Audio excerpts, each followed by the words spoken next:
Everybody back to our annual plan hearings. Just a reminder that the hearings are being live streamed to our council Facebook page and recorded. We have apologies from Councillor Taylor and Tariha. If I could have a mover and seconder, please. Thank you, Councillor Bogan and Councillor Crystal. All those in favour, please say aye. Aye. Against and carried. And a particularly warm welcome to our speakers today. Thank you so much for being with us. Just a reminder that you will have 10 minutes in total for your presentation. That includes some time if there's any questions from elected members. So we'll ring a bell at 7 minutes, just so you know that you need to be wrapping up. And also a reminder that your presentations must relate directly to your written submissions, as we cannot consider any new information. So we will get underway, and I would like to extend a very warm welcome to our youngest submitter that we have for this year's annual plan hearings, Aviva Taylor, who did a petition for the Napier Library, and Aviva is here with her friend Eva and her mother Jessica. So I would welcome you to come up where the seats are here, and we're looking forward to hearing from you. Thank you so much.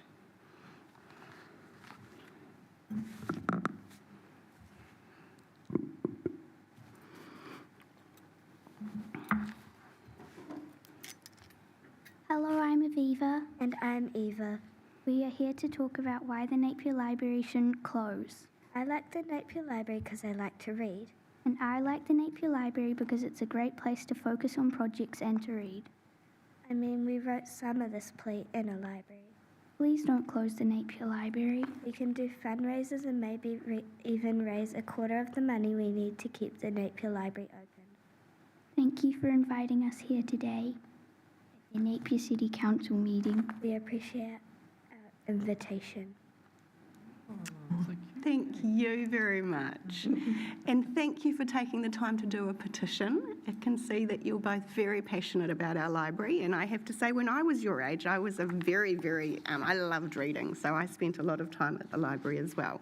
So we do understand how important the library is to both our young people and all of our communities. So I will just see if the councillors around the table have any questions for you. We've asked lots of questions about the library yesterday. Councillor Crystal has a question for you.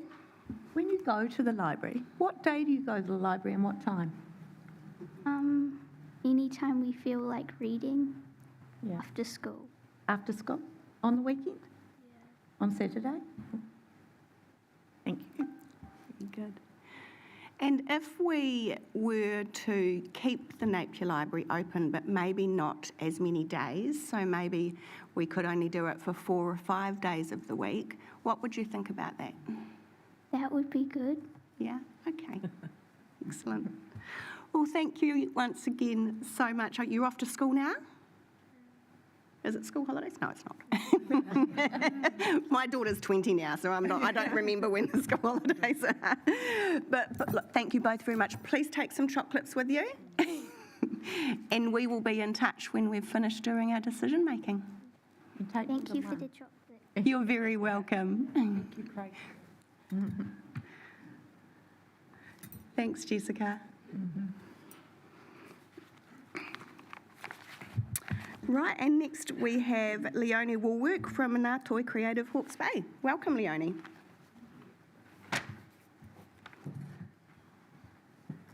Right, thank you for the opportunity to share with you this morning. So I'm from Ngātoi Creative Hawke's Bay, and specifically I'm here to talk about the Blank Canvas Creative Community Hub that we support down in Station Street.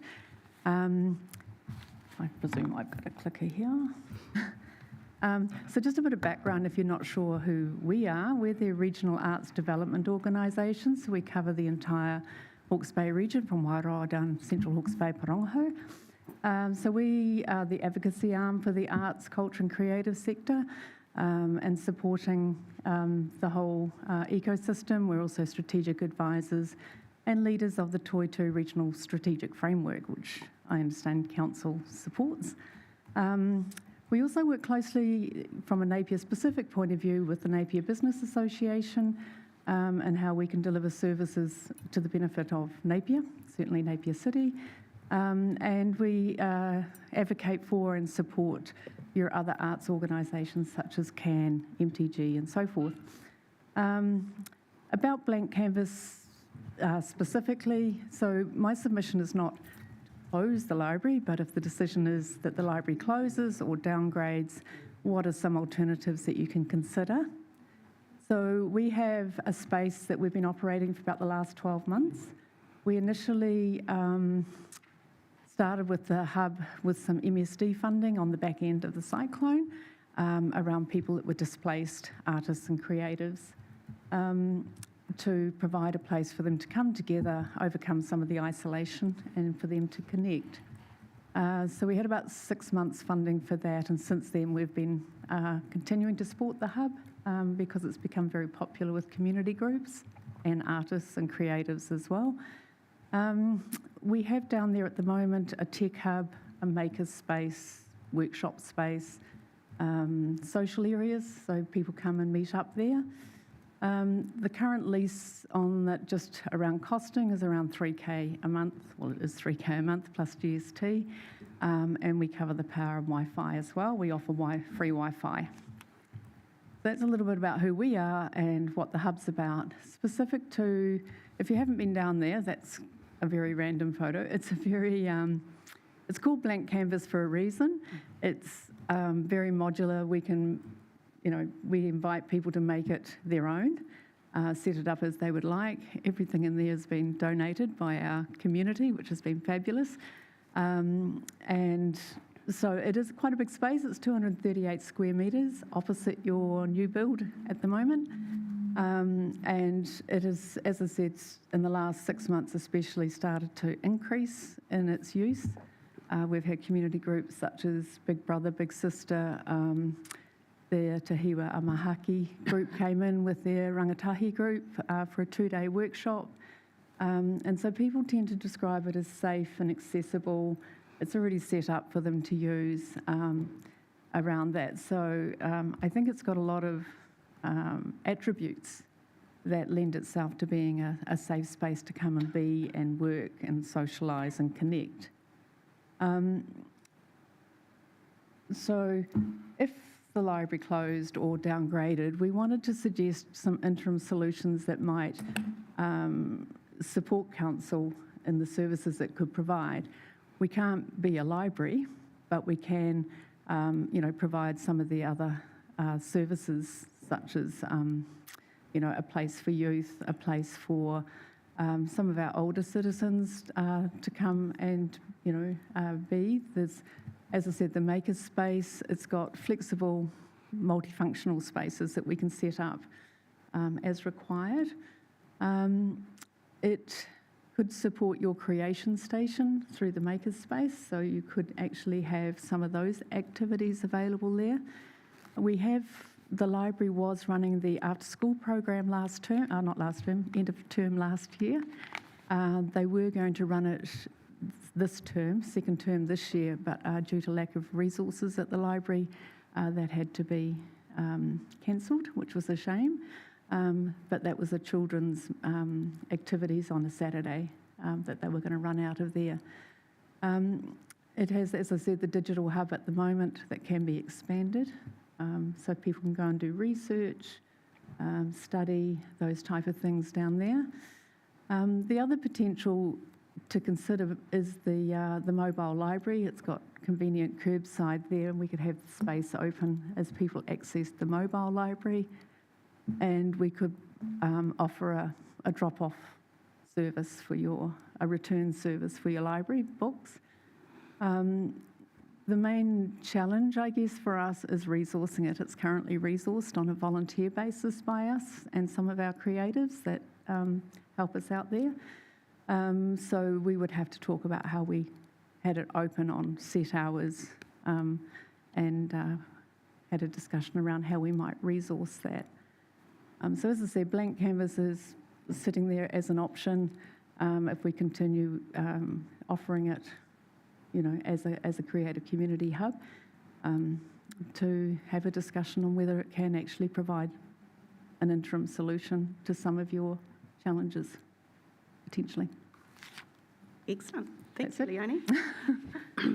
I'll open up for any questions from councillors. Councillor Gregg. Yes, through you, Madam Mayor. A question about the floor space. How big is this space compared to the current library? Leonie might not be able to answer. I don't know what your current library is. We can ask our staff that. Yeah. It is much smaller, isn't it? Oh, yeah. We'll ask our staff that, Councillor Gregg. Also, another question. Does this space have access for people with disabilities, and does it have toilets that are accessible? Yes, it does. It has toilets. The toilets aren't fully wheelchair accessible, but it is all on a flat surface, and certainly the big open doors at the front are accessible. So we have it used at the moment, as I said, by CCS is another community group that have used it and have commented on the accessibility there. So it's a flat surface out to the toilets. It's just not a full wheelchair-sized toilet facility. Councillor Bogue. Thank you for your presentation. Do you have bookings for the rest of the year? We have, we're supporting Napier Business Association with an initiative they've got in July, which is Fashion Month. So some of the retailers are going to use the space for that. We have bookings July, August, and a lot in October for workshops, but it's dependent on how we go with funding to keep it open.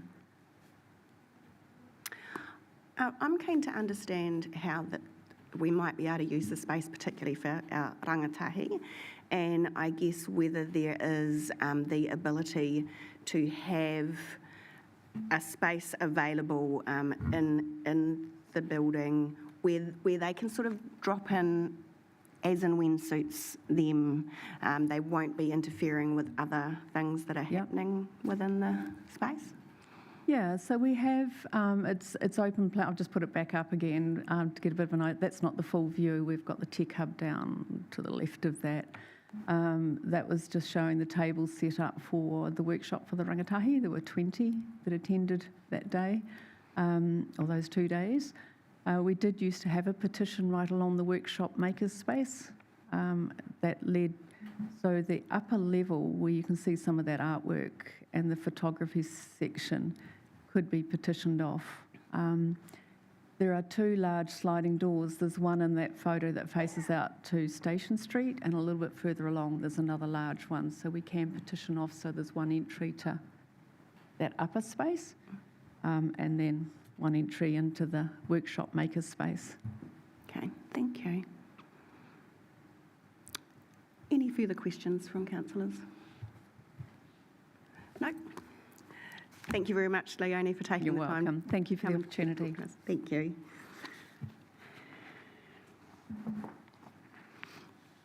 I'd like to invite Will Van Ash from Ahuriri Business Association to come and speak to us, please.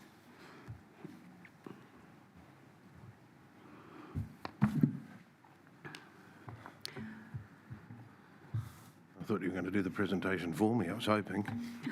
Welcome, Will. Is this? Oh, yeah. Well, good morning. I'm going to try and be brief, but those that know me probably realise I won't be. This is, I'm here obviously on part of the Ahuriri Business Association, but also quite a few of the tour operators. I've only got 5 minutes to present, so I'm going to talk about just 2 things. And while all the tourist people and the Ahuriri Business Association think there's a lot the council does well, these things I'm just trying to look at going forward, the things that we might look at and change. The first one is obviously with the eyesight. It's very, very popular amongst the tour operators that we move to Clive Square. We put a submission into the council in 2020 for that.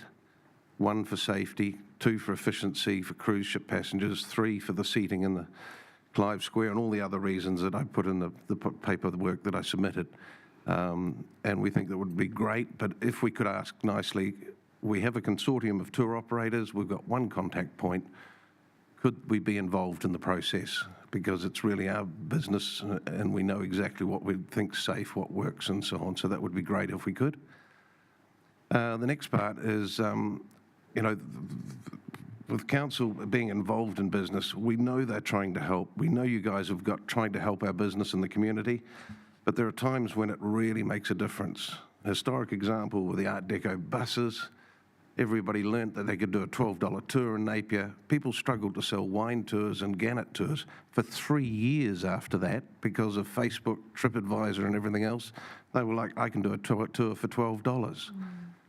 Likewise, when the council's in business with the Eyesight or the MTG selling tourist trinkets, they're undercutting the ratepayer businesses. They can sell it because they're not having to pay rent. They're not having to pay rates in the business. I know it's offsetting your council costs, but it is crippling businesses. Likewise, gyms. You guys run gyms at Ocean Spa, Pettigrew Green Arena. All of those things take 1,000 plus people away from the other gyms where people have invested.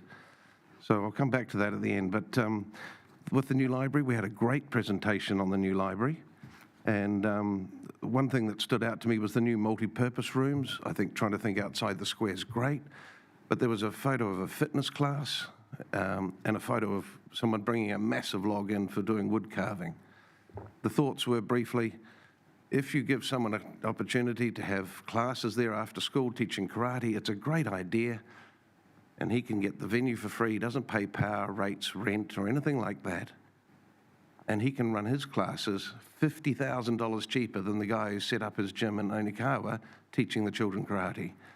So it's a lovely idea, but it's going to kill other businesses. Likewise with the timber and the mechanics things that they suggested that that's what they were going to do. How do you have a public space where there are heavy lifting gear involved? The building's being built to actually take it. How do you lift a log up when you've got other people walking around? What about the tools? You know, we've got to worry about the staff safety. Carving tools are exceedingly sharp and dangerous. What about the noise and so on? So I think that we could maybe work through those spaces before they're fully committed of alternatives. You know, if you've got your mahjong ladies, your knitting groups, your scouts, guides, Lions Clubs, Rotary Clubs, or the lady just before, Leonie, great things to have in those rooms, and I think there's great opportunities, but I think there are risks that the two photos that we were shown were just examples, but I would like to suggest that we look at alternatives. And then the topic of the day, for us, the new library and council buildings. One of the things that we do here is we've got a great democracy. We ask people what they like. But asking everybody, do you want the library where it was? Most people, oh yeah, why not? I think we miss opportunities. We did the same with the MTG. The Rothmans building was offered. We still store stuff in the Rothmans building from the MTG because it's got the air conditioning set up. It could have been iconic, would have been big enough, and we wouldn't be buying extra space in Hastings for storage because we could have used the Rothmans. But because people said, oh, we want it where it was, that restricted what the council options could be. I think the same's happened for the library. Somebody wanted to put a hotel there. We had at least one interest party, unsolicited, send in an idea. They're going to spend the same amount as the council on their new build and create 30 plus jobs, plus also create millions of dollars of revenue for the community and more rates for the council if we'd just decided, well, we can build the council building somewhere else. This is the last big site that you could put a hotel on in Napier. We really cannot turn around. International hotels aren't going to go, well, there's 3 different land lots, let's try and negotiate. This is the last big site we could have one. So therefore, we're basically writing off the ability to have an international hotel in Napier for quite a considerable time. And, you know, one of the thoughts I said was, why not put the library on the beach?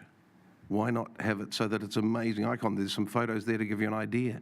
If you'd presented that to the public, they might have, oh, that's cool, parking, everything else available on the beach, library, and we've taken parking restrictions out of Napier. Napier's already short of car parks, and we've taken that away, and we can make it a bigger space. It's closer to people to walk to, and people on the walking paths and the cycleway can actually call into the library, have a coffee.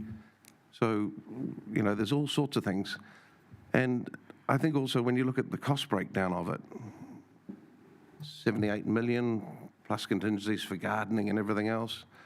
If you say it's 90 million and you take off 30 for the library, we're building a $60 million building for approximately 400 staff. That's $150,000 per staff member, which means you could buy 80 $750,000 homes and put 5 staff in each house. It does seem excessive from our business point of view when we've got the fluctuation at the moment of 3 waters, probably reducing staffing needs in the council. You've got the idea of we might end up merging councils. They're telling us 3 waters is more efficient as a group. What about the rest of the councils? So we're building capacity for things that may actually reduce. And also, we know technology is going to reduce capacity requirements. So we're committing to a building when the sensible thing to be fluid would to stay rent. What I want to do is look forward where we can actually turn around and say, let's get away from the status quo of, well, let's do what we did before, and let's have a change in the way we approach things so that we don't miss opportunities and that we don't end up in the situation where actually we might be going down a road that actually the council and the skilled team have got better ideas. And so that's what I think we could try and do. Thoughts? So really, in summary, I just kindly ask, can the council commit to having robust discussions with any business owners in any commercial market before they enter? Because it can absolutely decimate the market. And future public consultations, can we make sure that when we're giving options and costings and so on, that people can then make an informed decision? Because I believe a lot of the time people are making a voice call and they haven't got information, and then we go with the numbers rather than actually what's logical or best for the community. But thank you for your time. Thank you, Will. I'll see if questions. Thank you, Councillor Price.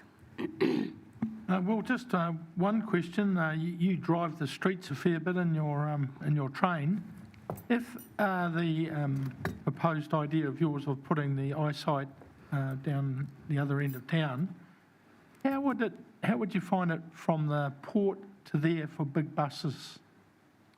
I don't think there'd be an issue at all. I mean, Transit take their double-decker buses into Clive Square every day. The fact is that the shuttle buses need optimal time between town and port. We can't get enough drivers, we can't get enough buses. Having them backed up or down and not being able to load simultaneously down the main marine parade here is, one, a safety issue, but two, a logistical issue. If you've got multiple parks along West Clive Square West, and coming in and out of Clive Square, other than possibly the north corner of Clive Square West, where you're turning left, you just need to have a look at how the cars protrude there in the diagonal parking. But other than that, you'd be, you could drive an articulated logging truck around Clive Square. It's not a problem. Thank you. Councillor Brown. Just through you, Madam Mayor, and just to tease that out a little bit, would you imagine that we would use the bus park, which is quite close there? For the shuttles? Yeah. No. No, you would never want to have that many people around buses reversing. The idea would be that you would put them against the side of Clive Square West, between Emerson and Dickens, is it? Along that side, next to the gardens. Mm-hmm. And the tour operators would operate with Transit out of the depot because they're often in smaller buses and they work together. So somebody looks behind the van for someone else reversing. You couldn't do that because when the shuttles are running, there's nobody with them. The driver's got blind spots, and a lot of the buses don't have reversing cameras. So I would just strongly suggest you don't have the shuttles reversing. Thank you. Councillor McGrath. Through the chair. They tell us that the ships unload between 7 and 9 in the morning. That's the same sort of time that everyone's coming to work into that area and the school buses are going through, and we're trying to even make our roads safer for kids to bike to school. Do you think with buses going, I assume we're going down Tennyson Street with these buses, what's your thinking for direction? Yes, I mean, you've got to remember buses are coming in 50 days a year, 50, 60 days a year, and the number's declining considerably. And if you've got a shuttle or a ship that comes in, probably 2/3 of them come in the morning, a third of them come in the afternoons. If the ship comes in the morning, that's actually easier because people have breakfast at different times and come off, so there's not that many buses coming. If the bus arrives at 11 o'clock, 2,500 people want to get off in 5 minutes. That's when it gets hit hard. But yes, something like big like the Ovation, you've got 20 shuttles running all the time. But because it's got controlled lights at down Tennyson Street, you've also got, I would suggest, the traffic lights going up Milton Terrace. You include Clive Square East as part of the one traffic set so that it all can come out, and they can come out from Clive Square East, and therefore you can have children crossing the road at controlled intersections. So there is nowhere near that children should be crossing without a controlled environment. Hopefully that answers your question. Councillor Bogue. Thank you for your presentation.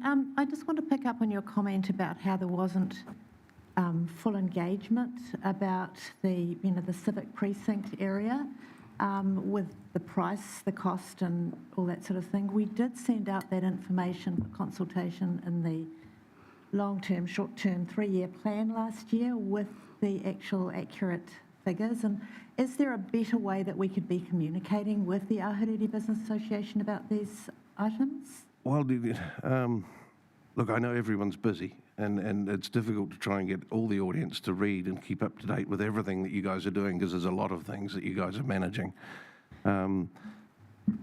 But I mean, initially there was the rumours of the hotel buying the place and so on, and everybody sort of thought, well, that's great. That'll be a massive investment for Napier. Some of us probably rested on our laurels. Other things like, because of COVID and the cyclone, my wife and I both were working 2 jobs for 3.5 years to try and stay afloat. So reading the district plan probably wasn't high on the list. How can we do better? I think, to be honest, I'd love to see some information on boards. You're developing the Iron Pot at the moment, no information. If you put up boards with the information around about what's happening, if people who go to that area then keep up to date with it. It's a simple idea of just putting up signage to explain what the plan is, what the future holds. That reminds us, because we're all bombarded with media and everything today, so I think signage would be a key thing. Thank you. Councillor Brown. Kia ora, through the Mayor. One of the other submitters talked about how if the cruise ships drop off at between 7 and 9, there's nothing for people to do at Clive Square. What would your response be for that? Very good. Businesses adapt quickly. They change. You'll find that the coffee shops will open earlier. If you've got, and I would ask nicely if you could put more seating in Clive Square, not just for cruise ships or tourists. People will exercise more if they know that there's going to be a seat at the other end to sit on. People will be more active. So we actually need more seats to make people active, and it's better for residents. And likewise, Clive Square, the whole point, I think, of putting that down that end is you will grow the town that way. More and more of it will adapt towards retail and so on, and the commercial boys will move out. At the moment, we're penned in against the ocean. And so you'll find that around Clive Square, there's already a restaurant there and so on, but a lot of those businesses will translate, fire stations, a restaurant and so on. And to be honest, if the shops aren't open, what's wrong with sitting in Clive Square with a coffee? It's better than standing on the Marine Parade next to the eyesight where you can't even see the ocean. You're just staring at concrete walls. Any further questions? No. Thank you, Will, for taking the time to come and speak to us today. We really appreciate it. Thank you. Going to take a chocolate. Absolutely. Help yourself. I'd now like to welcome Bruce Carnegie from Grey Power Napier. Welcome, Bruce. Very nice to see all the happy faces. The chocolates. I'll just move them over there. Good morning, everyone. Interesting hearing previous speakers. and what one learns from what they say.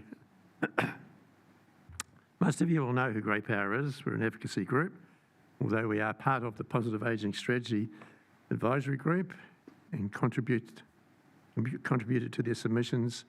I don't think they've done that yet, but we differ from them in some of our responses.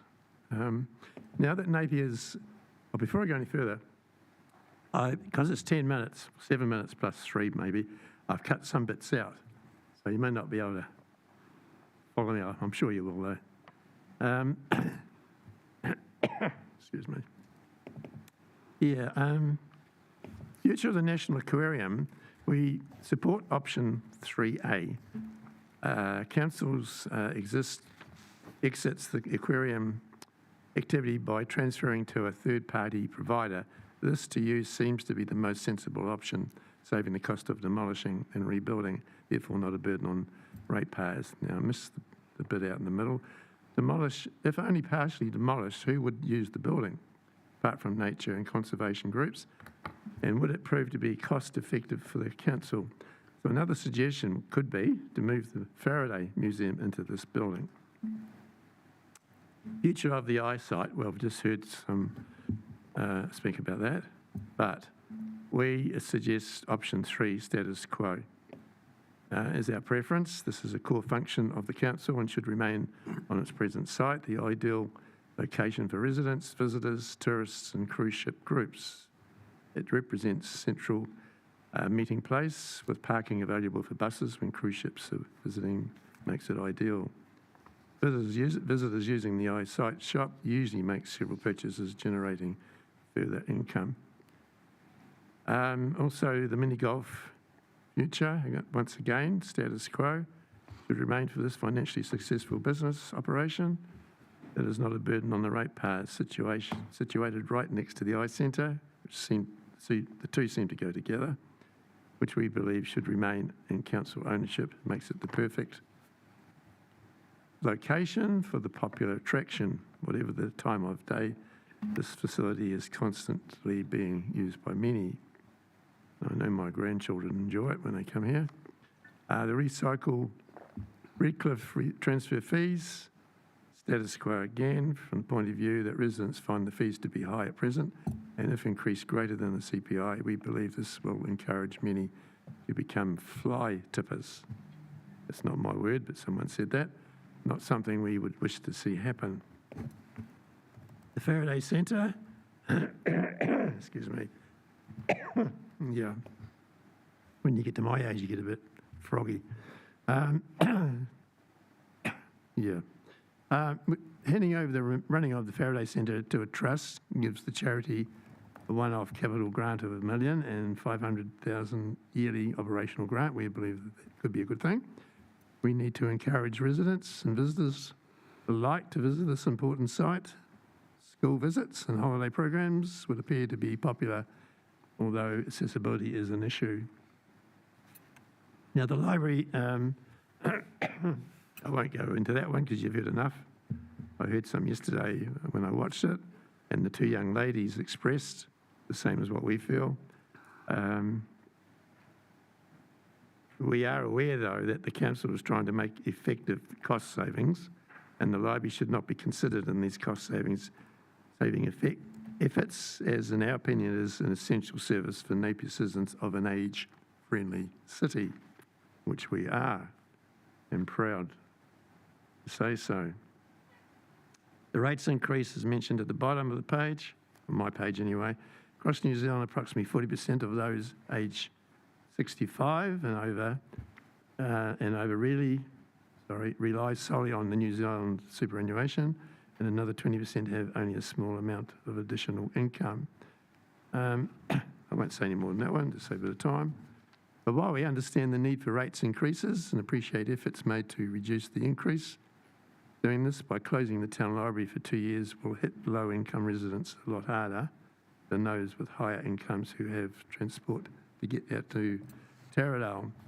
What came through to me with many phone calls was the transport side of it. Now, the online responses, I won't read all of that, but 20% of our elderly people over 65 do not have access to digital situations such as smartphones, computers, etc. They do go to the libraries. I'm talking about Taradale here and the other one, and like to be part of this process. But we're going to bear that in mind when we make plans and think of the future. There's still a lot of people who don't have that access. The other aspect to that particular comment here is to do with some people, elderly ones, don't seem to be able to work their computer to the advantage that they like to do by answering some of the questions. They find things confusing, and sometimes when they push the mouse button and stuff, it doesn't quite work for them, so they get a bit frustrated. And I've had actually people ring me asking for my advice, and of course at my age, that's a bit hard to give sometimes, but I normally find out and tell them to talk to their grandchildren, which solves the problem sometimes.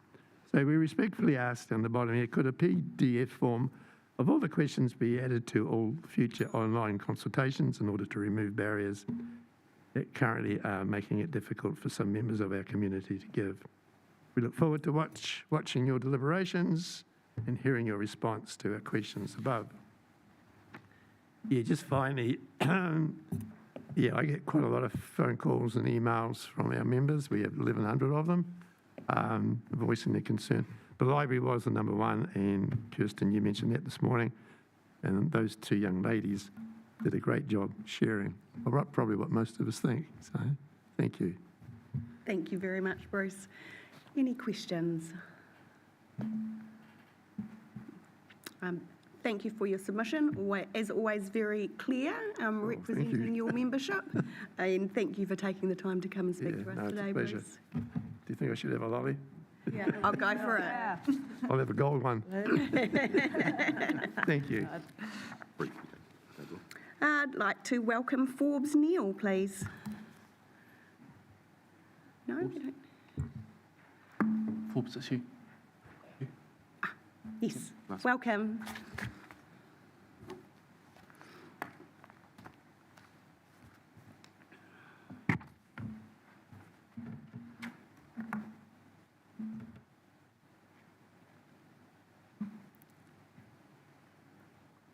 Tanakwe, good morning. Thank you for the opportunity to speak to the annual plan.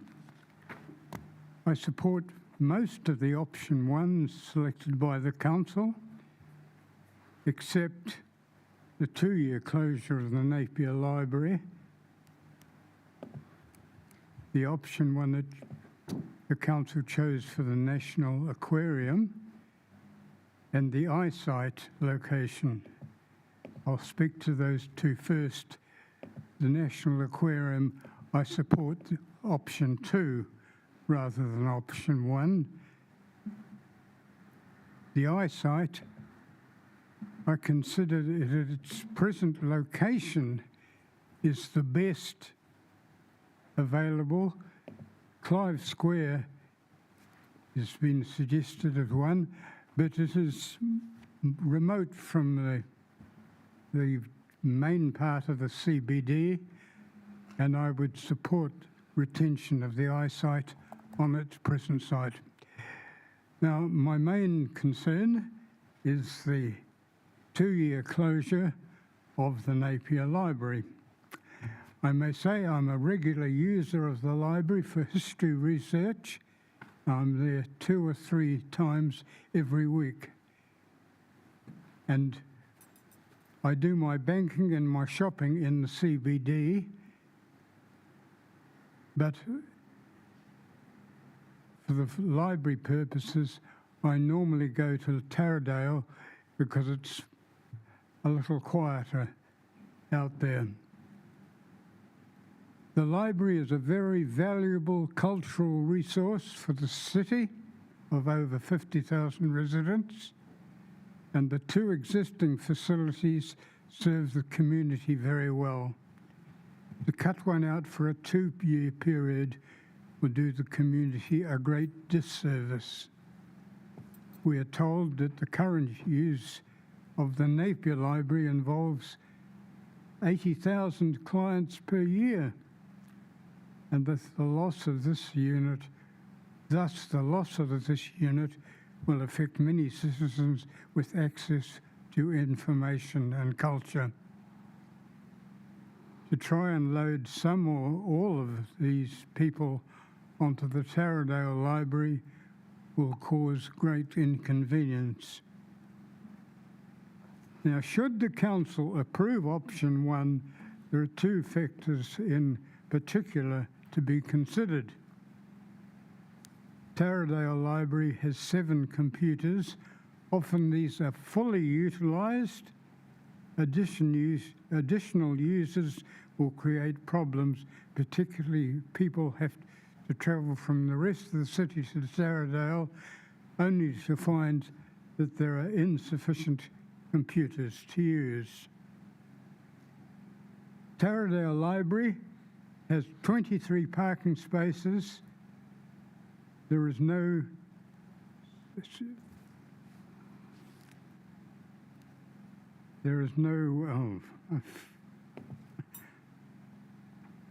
no spare capacity. White Street, the main access to the library, has up 80 to 100 spaces. Some are limited to 60 or 120 minutes. The others are all day. And during normal working hours, there are rarely any unused spaces on White Street, which would then means people would have to divert to Church Road, which is more remote again. And for those people from the rest of the city who would now have to go to Taradale, the bus stop is a good half K away from the library, and if they're like myself, a little bit slow on their feet, that will be an inconvenience. So I thank you for your attention and ask you to consider what I've said. Thank you. Thank you very much, Forbes, for sharing your thoughts with us. I'll just check if there's any questions from councillors. No, you're off the hook. Thank you. Thank you for coming to speak to us. Thank you. That is the end of our submitters. We have arranged for the break to be pulled forward because the executive leadership team can't be with us until 10:30. I have noticed that Tiff is here. If you would be ready to present, no pressure if you'd rather leave it, but if you were ready to present your part of the agenda, then we could do that now. Fabulous, thank you. So Tiff is presenting to us today the report on the community think tank, which she ran alongside a team of our other council officers, and it was, I will say, a resounding success. So, Tiff, I will pass across to you. Morena team, I'll take the paper as read and just provide some summary points before taking questions. My first step, I want to thank all of you, and especially the elected members that were part of our working group, for supporting us in trying some new things this consultation, which was a bit risky, but I think worked out well. I just want to start, before talking about think tank, to talk about the open house, which I think went really well. It was a big staff resource to bring that many people from council there, but we had really good feedback from the staff that were there and attendees that it was a good opportunity to highlight the things that council are doing that we're not consulting on, all the projects and stuff that is work programs that are ongoing. And I think there are definitely variations of this, the open house format that we could use going forward in future projects and future consultations. So it's definitely something that I hope you'll support us in doing again and again. To get on to think tank, we had 54 expressions of interest, and that was just from an email to our rates database and a post on Facebook. So I think that's pretty heartening that many people were willing to give up their Saturday morning to come and talk about, a council consultation, and I imagine we could, get more in future. I think that one thing is that we didn't get anybody under 30 giving an expression of interest, so potentially a bit of investigation about how we might attract a younger audience along to any future think tanks. Another point being that the think tank was sent the consultation documents and supporting documents the week before. And the level of knowledge of council processes and the scope of the consultation was very varied within the group. And so potentially that did delay some conversations. We had a parking lot system, which meant that anything that was off topic, we tried to park until later, but we had a lot of delays because of things that people really wanted to talk about and were passionate about, but weren't within the scope of the council consultation. So again, it's there may be some work needed to get people up to the same level of knowledge before discussions. I think also there is a bit of a balancing act, because most of the things that made the discussions difficult were because we didn't have enough time. But we had 54 people willing to give up, 2.5 hours morning. Would we have the same input if we had a longer session? So I think there's, again, some investigations as to how much time we can take from people and then still be willing to come and talk to us, which again, it might be some more experiments in that vein to see if they go better or worse. But overall, the participants had really good feedback. All of them said they would do it again. Well, all of the people that filled in the survey said they would do it again. All of the staff that were there really enjoyed it. And I think it's definitely a format that could be used for projects as well. And I think I'll leave it there and let you ask questions. Awesome, thanks, Tiff. And it was very remiss of me not to highlight how successful the open house was also. And I know I've already indicated to you I'd like to see those happening twice every year. So I will just open up if there's any questions. Councillor Crystal. Just through the Mayor.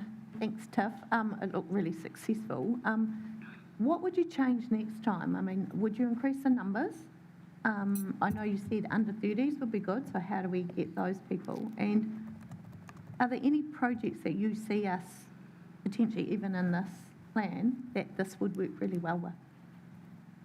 I think there's a lot of things that I think we could change going forward, meaning more experiments about how we might invite people to express their interest, and whether a bigger group is, or a smaller group even, to get the conversations more in depth.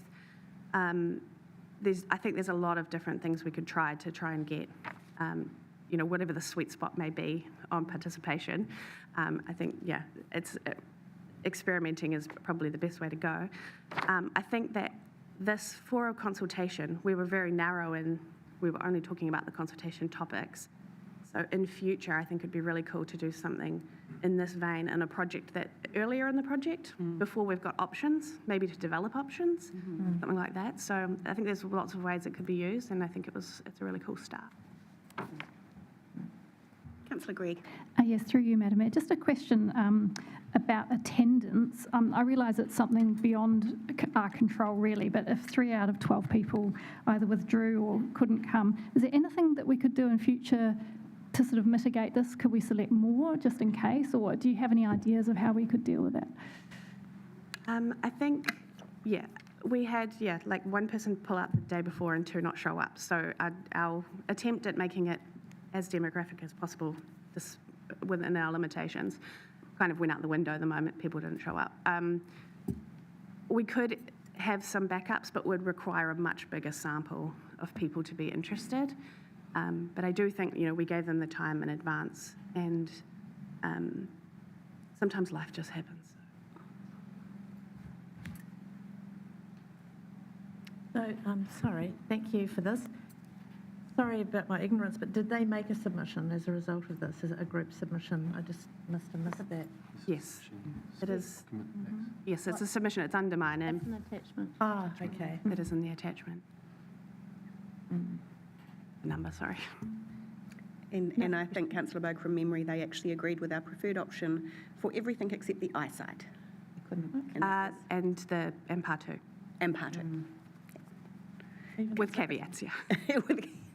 Councillor Crystal. Do you think that obviously when they got the documentation the week before, having known what we get, would that have put some people off? Is there a way that we can kind of do that a bit better? Because I know there probably was a lot of reading to do and things like that. Now, when you said some people didn't turn up, do you feel it's because they felt they hadn't prepared? Potentially, but and that's an experiment, right? We could do one without sending them any documents and see if that changes the outcome or takes more or less time. Definitely an option. Or maybe summarised a bit more. It was just the consultation document, so it is already summarised. Yeah. Compared to what you guys get, it was... Okay. Okay. Are there any further questions? No. I will actually, as this is a separate agenda item, we will deal with it now in terms of if I could have a mover and seconder to accept, to receive the report, please. Thank you, Councillor Crown, seconded by Councillor Crystal. Would you like to speak to that, Councillor Crown? Thank you, Madam Mayor. Just briefly, congrats, Tiff. It's always a challenge when you try something for the first time and looking to figure out what works and what doesn't. Thank you to the members of the public that participated. I'm stoked that we gave it a nudge, and it looks like we will continue to develop it so that we're challenged constantly by people that sit in front of us and people that submit, and I'm sure when you're at the supermarket and when you're out and about chatting away to residents as well about how we engage and the opportunities for consultation. And so it's lovely to commit to another string to our bow. So congratulations. Councillor Crystal. Totally agree with Councillor Crown, but I think it's really good to start thinking outside the box of what we do, because if we keep doing the same old thing, we're going to get the same old results. So I really welcome any way we can engage better with our community, because so many people just don't understand what we do or what's going on. So well done. Any further speakers? Okay, I'll put the motion. All those in favour, please say aye. Aye. Against? Carried. Thank you very much, Tiff. Okay, so we will adjourn now and reconvene at 10:30. Thanks, everyone.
Our annual plan hearings, and we are moving into item 2 on the agenda, being the submission on the annual plan 25-26 consultation document. And I will, in the first instance, invite Danica forward to present the paper to us, please. Welcome, Danica. Thank you. You might have to bear with me. I sound a little bit croaky today, so apologies in advance. But I've just got some slides here. So I thought we could just quickly run through. So the purpose of this report is to summarise the submissions received on the annual plan consultation document, and just seeking final decisions for incorporation into the annual plan, which is scheduled for adoption on the 26th of June. So we received submission analysis support from Cell Research. So the report incorporates the analysis from Cell, as well as officer analysis and some officer recommendations. So just a bit of a consultation summary. TIF has already done a really good job of running you through some of the engagement activities that took place. So just the main things here that I'd like to highlight, the drop-in sessions, as well as the 4 weeks that consultation was open. And then in total, we received 1,007 submissions. So we can just jump into a bit of a summary on the feedback received on the key consultation topics. I'll keep it nice and brief, just as you'll have time to dive into the topics and ask any officer questions as part of your deliberations. So just a reminder of what those 7 topics were. And starting with the future of the National Aquarium of New Zealand. So results indicate a split in public opinion. Option 3A being council exits the activity by transferring it to a new party received the most support at 22%. While there is support for rebuilding the aquarium with new features, a larger share favour council stepping back from involvement. The next topic, which was future of the Napier eyesight. So option 3, which was retaining the status quo, received the most support at 39%. Results suggest strong public attachment to the current arrangement despite council's proposal to reduce the rates burden. And there is still a significant minority supportive of a commercial leasing model if it reduces the burden on ratepayers. The third topic, future of Pātū mini golf. So council's proposal to commercially lease the facility to a third-party operator received the most support at 58%. And results suggest a clear public mandate to move forward with the commercial leasing model proposed by council, which aligns with council's goal of reducing ratepayer burden. And the future of the Faraday Museum of Technology. So council's preferred option to hand over operations to a trust backed by a $1 million one-off capital grant, and the $500,000 annual operating grant was most supported at 37%. And the results showed clear support for shifting the museum's management to a trust, particularly when it was accompanied by that upfront capital investment. And interim closure of the Napier Library. So results showed strong public opposition to the interim closure. The status quo, meaning Napier Library would not close yet, received the most support at 67%. And results indicated quite a clear preference for continued access to the site until Te Aka is ready. And increase to Redcliffe transfer station fees. So option 2, being an increase in line with CPI, was the most supported at 47%. So this just indicated that while there's awareness of the rising service costs, most respondents are not supportive of fee increases beyond CPI. And it kind of seemed as though that was due to concerns around affordability and fairness. And then on to the last topic, which was updating the significance and engagement policy. So there was 52% support for council's preferred option, which was listing the portfolio as a strategic group of assets. So overall, just really clear indication that the feedback favoured safeguarding the investment portfolio. There were just a couple of other pieces in the report that officers are seeking a decision on, just so that we can get that final annual plan document produced. So those were the coastal hazards funding decisions, changes to Three Waters Capital, confirmation of Hawke's Bay tourism funding, and a couple of amendments to the fees and charges. That's all from me. Excellent, thank you. And before we move into each of the consultation items, are there any high-level questions for Danica? Councillor Bogue. Yes, thank you, Madam Mayor.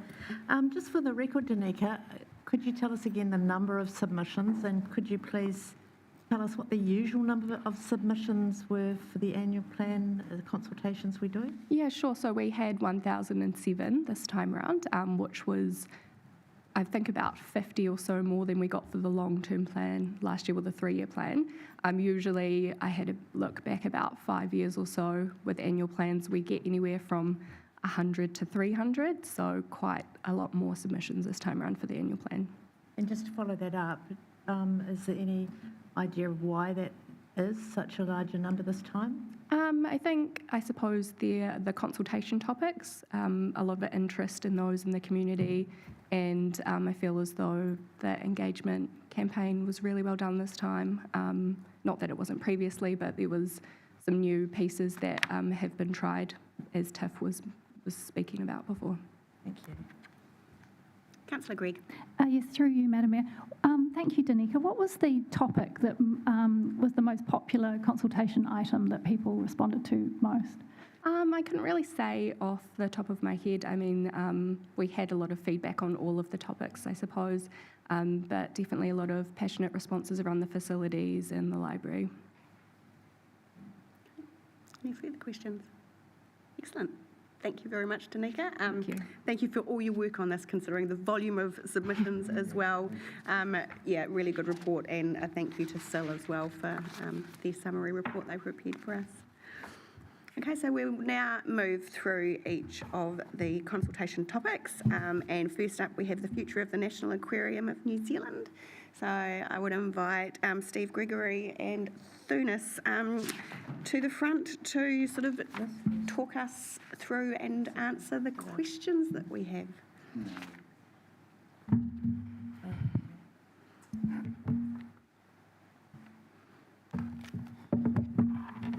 Kia ora, councillors.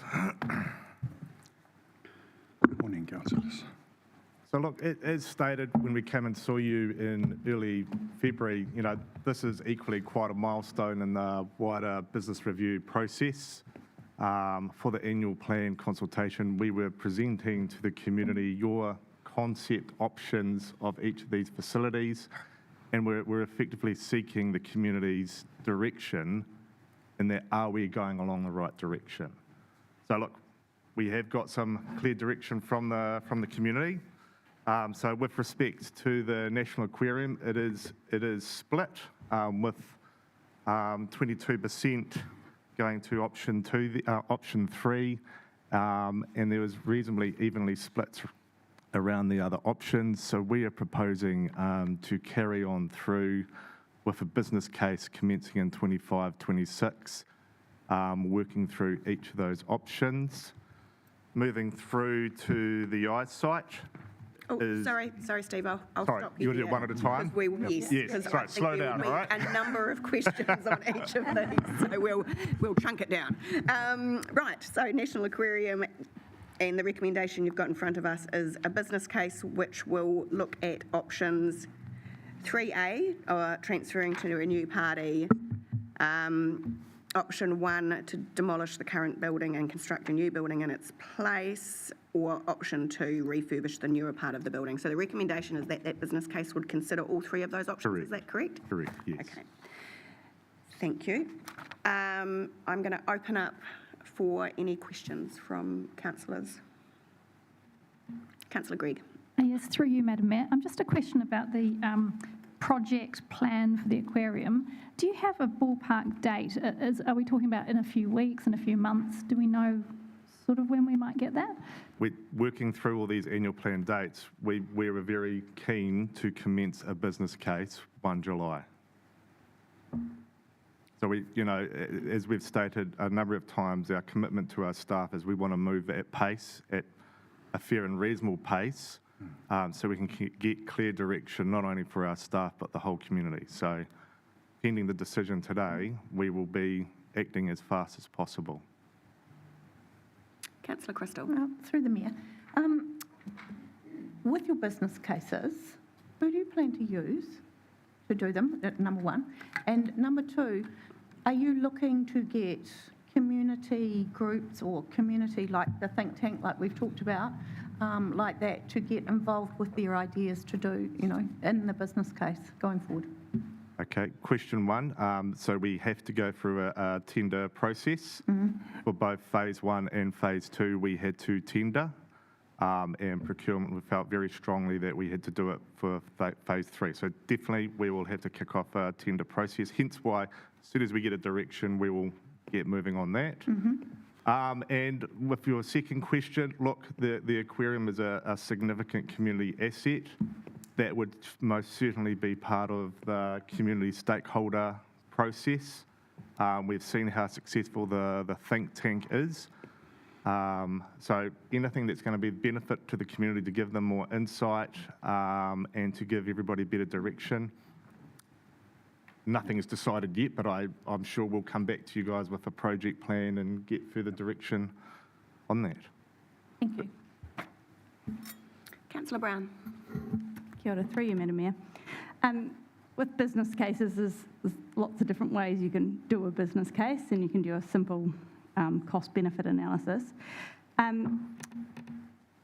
Would we be able to do, or what's your thought on us doing more like a multi-option business case with like an emphasis on having a deliberative use? So being able to have it set up for more community engagement on the end. I suppose sort of ways to input into that was maybe having like a reference group that could co-design the business case scope and maybe the values framework. So within the, we're only going to give very little scope today. Would that be? I think we're still operating within the parameters that you set. That would give us direction. So yeah, so we would give you, say, 3 options, but they'd be quite broad. There's a next level of scoping that's required before you go up for a business case, isn't there? That would be part of the tender processes, would request vendors to come through how they would scope it, and that's where the evaluation would assess them, is if their scope of the business case ticks our requirements. Okay. Councillor Crown. Oh, sorry, Thanos. Yeah. Sorry, Madam Mayor. Just wanting to add that we have to be careful that how much we want to do, how many community meetings and all we want to hold. What we will do is we will come back to council once we've got a project plan now developed. Come back to council and then explain the steps that we're going to take, and we can at that point also talk about what are those objectives that council want us to now to look at and to include in this. May I just add something about the because when you look at the numbers that we got back, or the percentages, we've included because, it was 22% of the community said we should go out on stage 3A. But we also felt that we needed to put in, or to keep in, the preferred option, because that's only 17%. And then also the option 2, just because it's so close to each other. That I just want to make that clear that that's why we are proposing to do that. But council can still decide that they only want stage 3A and maybe 1 as your preferred option that you want to take forward. Thank you. Councillor Crown and then Councillor Price. Yep. Thank you. So a couple, if I may, Madam Mayor. I just want to confirm the information that you've given to us around the business case scoping. So what I'm hearing from you, and what my assumption would be, is that that would sit within the procurement approach that we have with the contractor that delivers the business plan, that we give them the opportunity to present, I guess, their idea of a project plan, and then the check and balance comes back to us. Is that correct? That's correct, yeah. Thank you. And my second question is, and it's touching on probably your last comment, Thunas, do the number of options that we ask for a business case to consider, does that increase the price of the business case? Well, the councillor, what we are looking at is to get a long list of options, but then go through a criteria that we can start to whittle them down to maybe maximum three or two, 2 or 3 options. Because you don't want to have 5 or 10 options that you take them all through the same process. So there's going to be different stages to this process. That's what I'm expecting. So sorry, just to understand a little better what you're trying to say. So if we were to go with the officer's recommendation today, would that be a more expensive option than if we only chose 2 of the options that we consulted on rather than the 3 that are in the recommendation? I don't know, because the 3 options that we are choosing now will be part of the long list of options. And I'm talking about long list of options because we'll have to go out for the public, for expression of interest into the community. So, because with what we're looking at 3A is that council gets out of this business and we need to go and find out from the community, because there's already 1 or 2 projects that's been talked about, here that could form part of that longer list of options. And then they will be worked through as stage 1 basically, and then then in stage 2 you'll go into much more detail.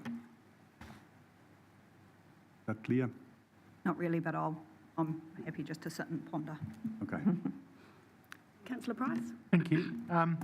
Actually, Councillor Crown touched on the area I was inquiring about. What is the approximate cost for a business case?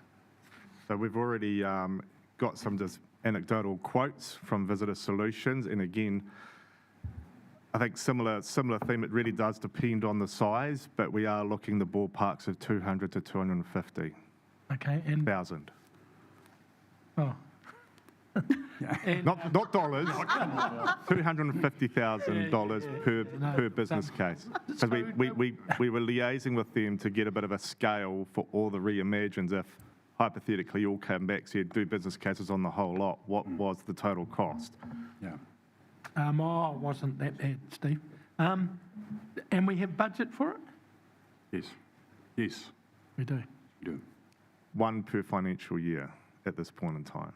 Okay, thank you. Deputy Mayor Brosnan. Morena team. I'm struggling with this one, so I'm just going to work through my thinking and then I'd love your comments on it. So my first question is, were there any great ideas that you saw come through the submissions that you thought we should build that in?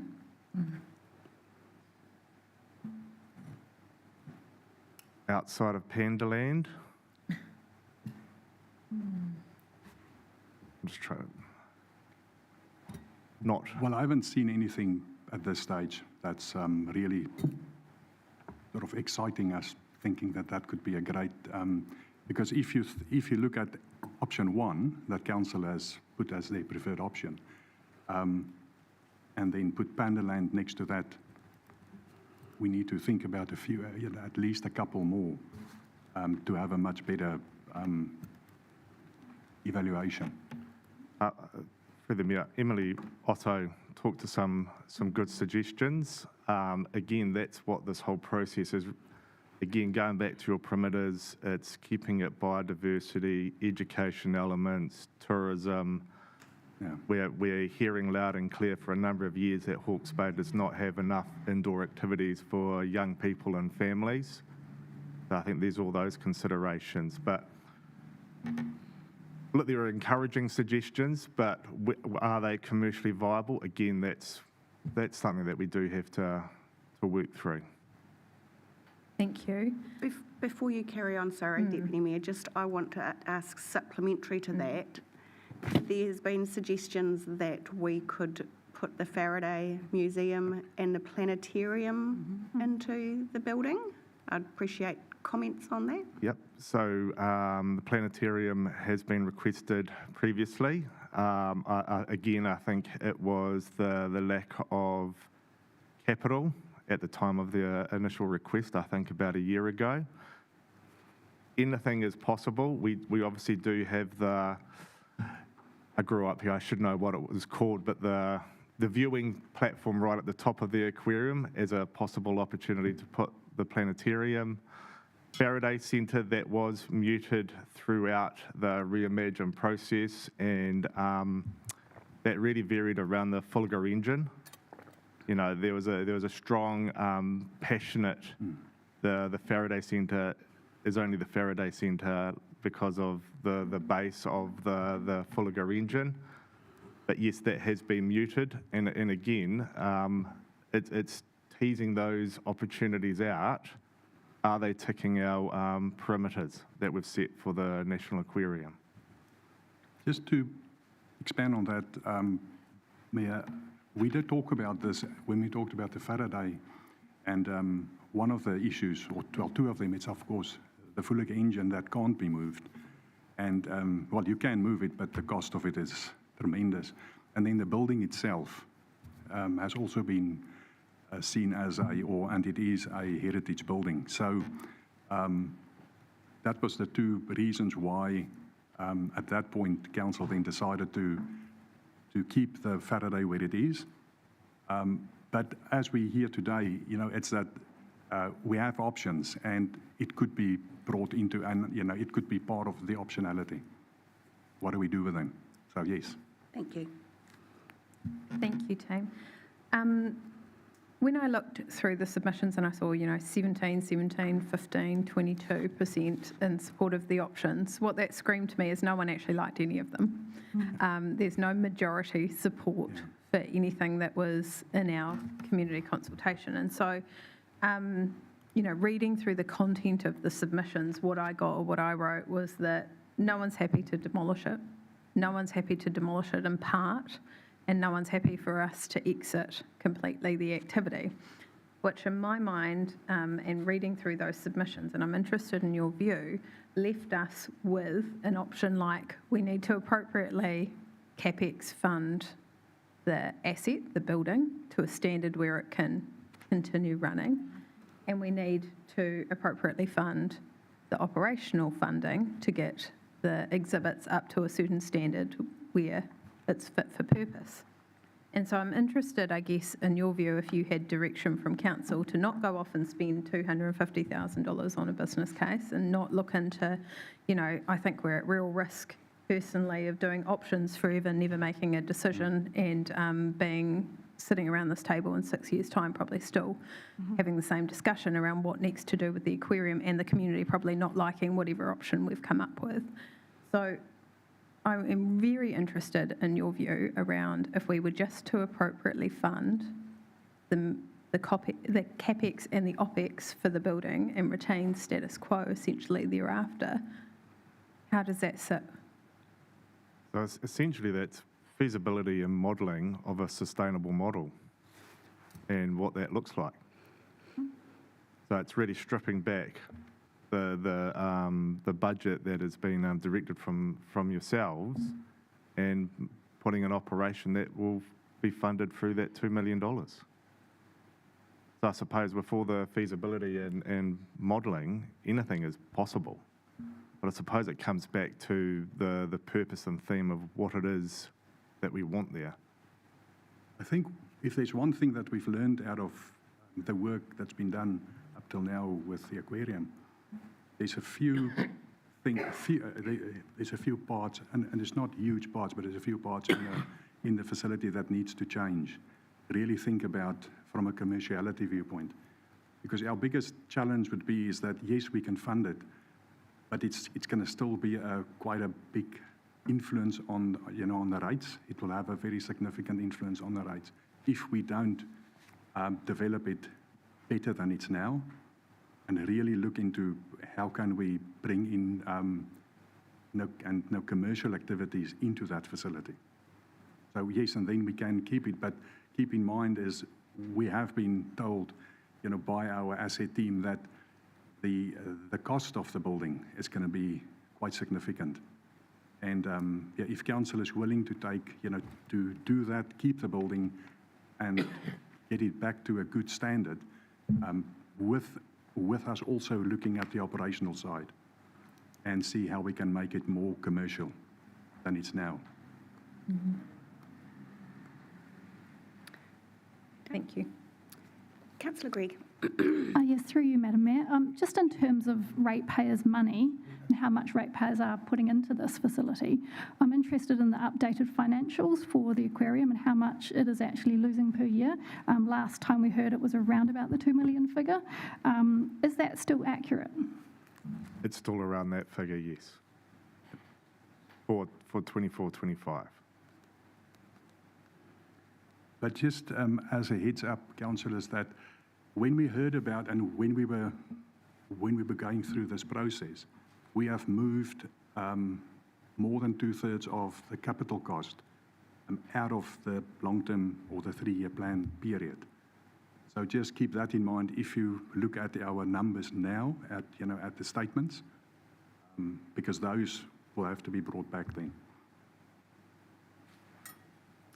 Councillor Crystal. Yeah, through the Mayor. In your discussions and doing all this and planning and coming to this point, have you had any expressions of interest by partners in the educational space, environmental space, or anyone like that that would be interested in joining up with council moving forward in this space?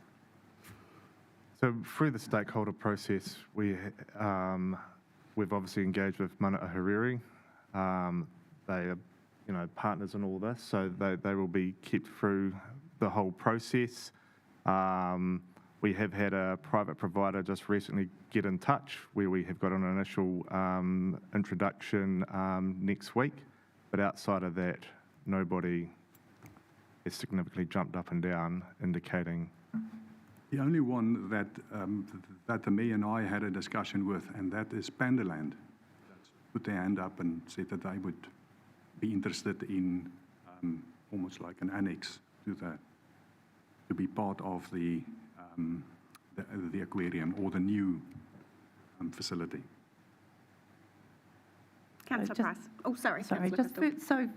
groups like Biodiversity Hawke's Bay, DOC, or, there's a whole lot of people out there doing a whole lot of wonderful work. Have we talked to people like that about this space? I suppose it is, if we progress through to the business case process, all of these groups will be involved in the stakeholder process, most definitely. Okay. They obviously have a heavily involvement now, and they are delivering wonderful outcomes. That will all come through in the business case process. Councillor Price and Councillor McGrath. Just a little issue that burns with me is the engine in the Faraday Centre. Why can't we move it? When did we get the latest update on not being able to move it? Because times have changed, and we move mountains now, and to me, saying it can't be moved just doesn't wash with me. I think I might leave that detail to when Elizabeth talks to the Faraday Centre. Again, I think is it commercially viable for the effort and the dollars and the amount of time moving it? Are we going to get a return on investment on whatever that activity would look like and be? So really, I wanted to know whether it could be moved or not. So talking to the engineers, we can give it a shot, but nothing is guaranteed that it could start up again. There is a high possibility, Elizabeth, please correct me if I'm wrong, that it may not go if we moved it to a new location. Councillor McGrath. Yeah, just through you, Madam Mayor. Just like to go back to Panderland. From my understanding yesterday, they had enough money to build their own facility. Well, I guess we're just looking for some land. Yeah. So do we necessarily have to demolish what we've got, put it on top, or could it go somewhere else?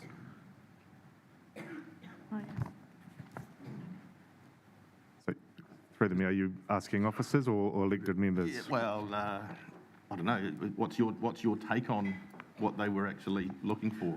On the concept, I think council would have to do due diligence and question whether there really is the funding that is said to date that they've guaranteed. And we would need to decide if there was any appetite for us to provide land for them to actually build on. Correct. And Councillor McGrath, again, going back to our perimeters, it's biodiversity, and again, my understanding was that biodiversity was of a New Zealand native biodiversity. We're talking of a foreign species, and look, dare I say it, being in the tourism game for long enough, as much as I love Hawke's Bay, we do not have the critical mass, the foot traffic. We're not a Rotorua, we're not a Queenstown. The numbers, personally, of the attendance that would need that activity to be viable, personally, from my office's recommendation, does not stack up compared to what our activities are achieving at the moment and other activities around the country in similar or like-minded regions, again, outside of the Rotorua and Queenstowns. I don't see it stacking up to take a strong stance. Councillor Gregg. Yes, through you, Madam Mayor. A question about keeping animals in captivity. We had quite a few submitters voicing strong opposition to keeping animals in captivity, saying that's a thing of the past and not really a modern thing. Would you consider business plans that don't include animals? Yes, and I think the point is that we are finding more and more that people don't like animals to be kept in captivity. That's something we'll need to, if we think of doing anything or anybody else, it should be something to be discussed and see how we can, be biodiverse without having too many animals in captivity. Through the Mayor, to answer further to that, I think ZAR, who were accredited at the aquarium, and zoos around the world, they're very conscious of that growing mindset and support, which is completely understandable. So I think places like the aquarium and zoos around the world, it's really on that conservation and saving endangered species. It's really got that focus, and that's where these activities can support conservation efforts.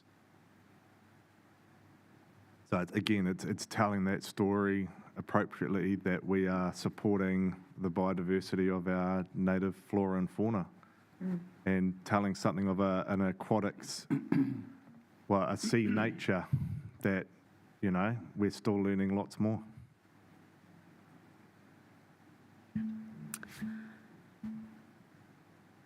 Can I just inquire, I'm trying to cast my mind back to when we were doing the original workshops to narrow down the options. Did we look at an option to refurbish the newer part of the building and just demolish the circular part without adding anything back on? So just essentially being left with a refurbished part of the building? I can't recall that we did have that as an option. We Visitor Solutions did do some modelling on that. Yeah. They came back to us saying again, the frame and the infrastructure, it is still existing, and the remedial cost on that over a 50-year period was still quite high and just wasn't viable, versus if we were to knock it all again, new materials was in the lot over a 50-year period was going to be cheaper. So the 28 million for a new build would still be cheaper than just a refurb and Correct. Partial demolition. Correct. That was the guidance given from Visitor Solutions, and that's why they came back to us with that option. Looking at all the reimagines over a 50-year period, was their strong guidance. Because again, it's that financial viability, right? And when you look at these assets for over a 50-year period, the capital and the renewals budgets can be quite eye-watering. Okay. Councillor Brown. Through you, Madam Mayor. When I look at our results here, we obviously don't have a polarised community. We've got a really unsure community.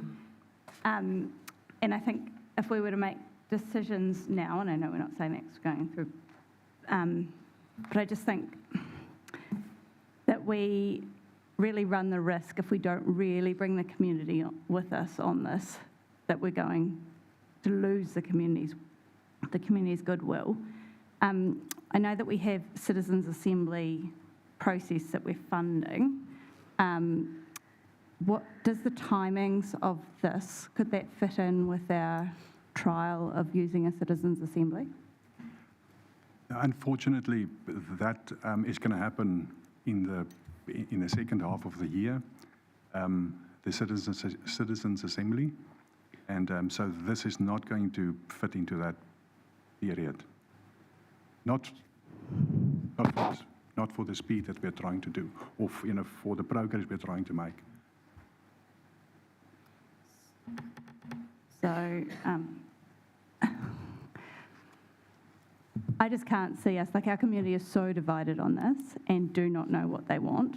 Without us really including them, I don't know how we can get to a point where we know what the community want.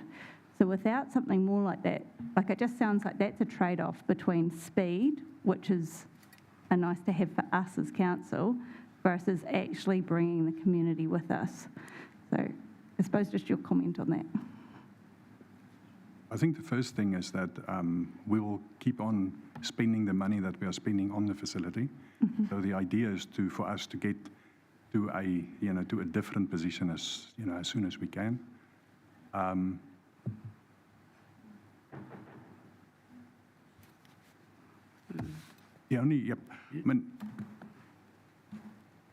also keep in mind is that when we do the business case process, we will be going back to the public for a consultation before council makes a final decision. So it's not going to be you're making the decision now and then it's going to be implemented. There will be another round of consultation with the public. Final one for me, I think. We're looking at reducing the number of hours that the library are open. Just wondering that line of thinking at the aquarium, what sort of savings could we have? Because I see that we're open 9 to 5, 7 days a week here. How operationally, because I understand there's complications. Through the Mayor, yes, we have looked at scenarios and options for all the activities, at a very high level perspective. So particularly through the winter months, what those dollars, so we do have anecdotal numbers already, what those high level savings could be. For example, in our quietest months of the year, do we close on a Monday or a Tuesday or stop operating evenings at some activities? That scenario has operationally been played out.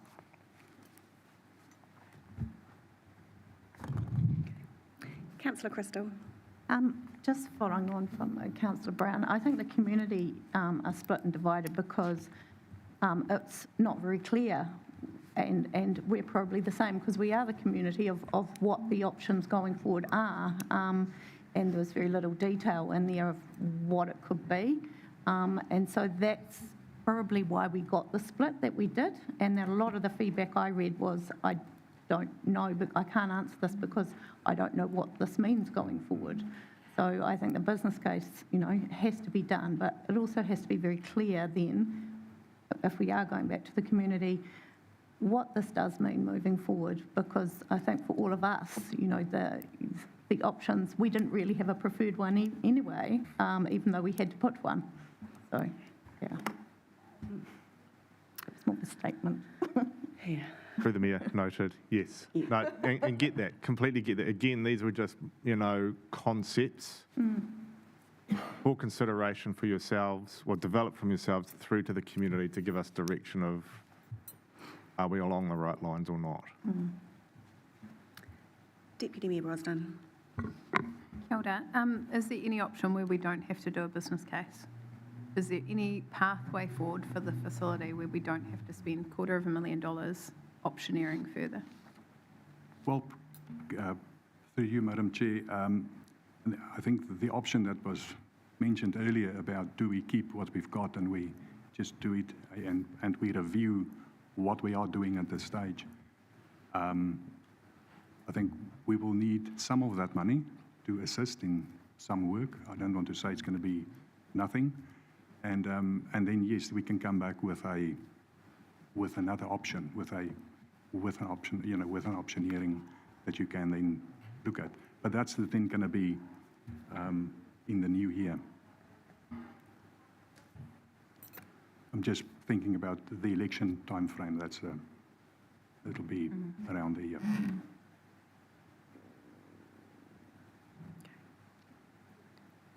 Councillor McGrath. Yeah, can I just tease that one out a little bit, because that's heading in a direction that could save, hundreds of thousands of dollars. And I agree with Councillor Crystal. We struggled to comprehend parts of this at different times, and we've put it out to our community, and they've sort of come back to us with not quite sures. So it's very difficult to run into a $250,000 business case with a lot of not quite sures. And I think Deputy Mayor Brosnan's heading to, could we do a little bit of, although take the timing out of it, could we come back and do a little bit more work and maybe simplify it? And I don't want to oversimplify things here and say, repurpose the building, status quo, or bold a lot. Would that have given us perhaps different results from our community or from our thinking? I'm just wondering, again, carrying on, what are our options if we don't want to spend $250,000? Councillors, I think part of the problem is that the community and as council, maybe you're struggling to see what it could be, what could be in its place, because what is there now.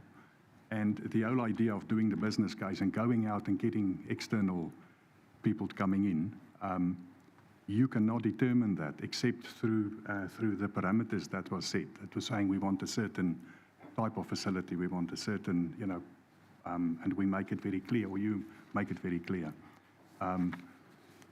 But at the end is if you get somebody, a private entity in, they're going to do it in their way, and then council will have to, will then look at it and say, well, yes, we agree with that, and then get an income out of it, because that will be the ideal, or at least a break even.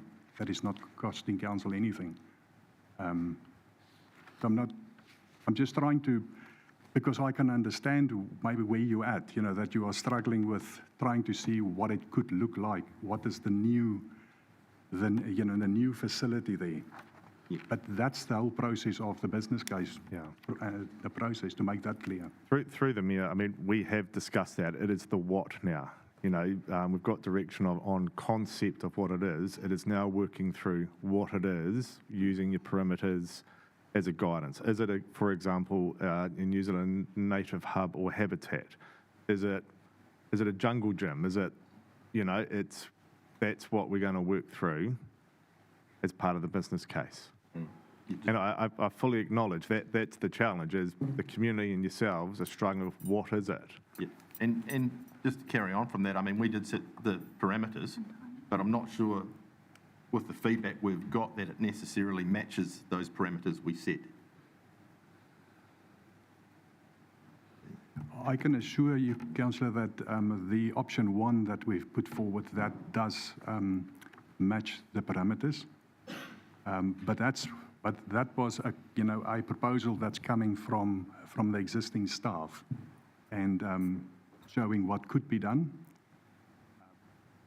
I'm just concerned that, and I just want to mention that we can go through another round of discussions, but if we're going to follow the same line of wanting to see what's out in the market that comes in, we will sit in a very similar situation.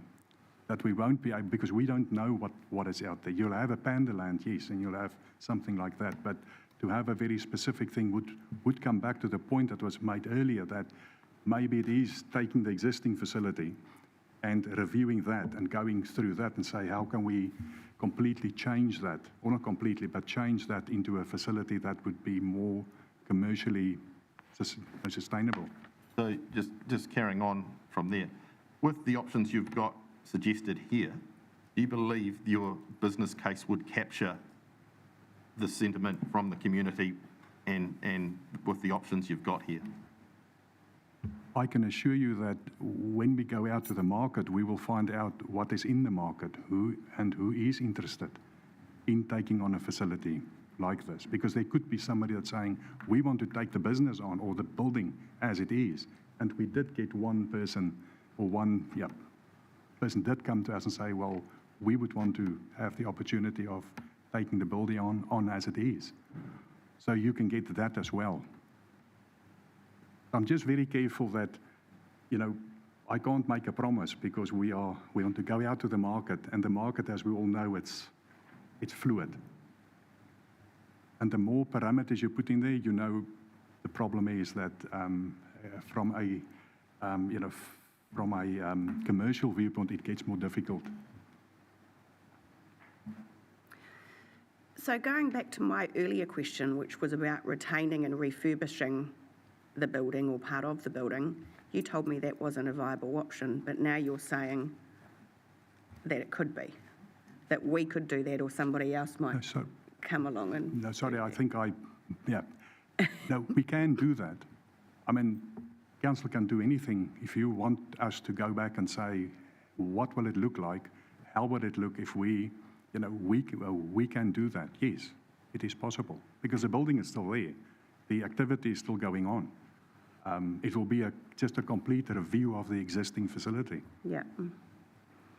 But then, So to do a refurbish, and I appreciate option 2 as a refurbish, demolish and rebuild to the tune of 34 million, is there a scaled down version of that, I guess is my question.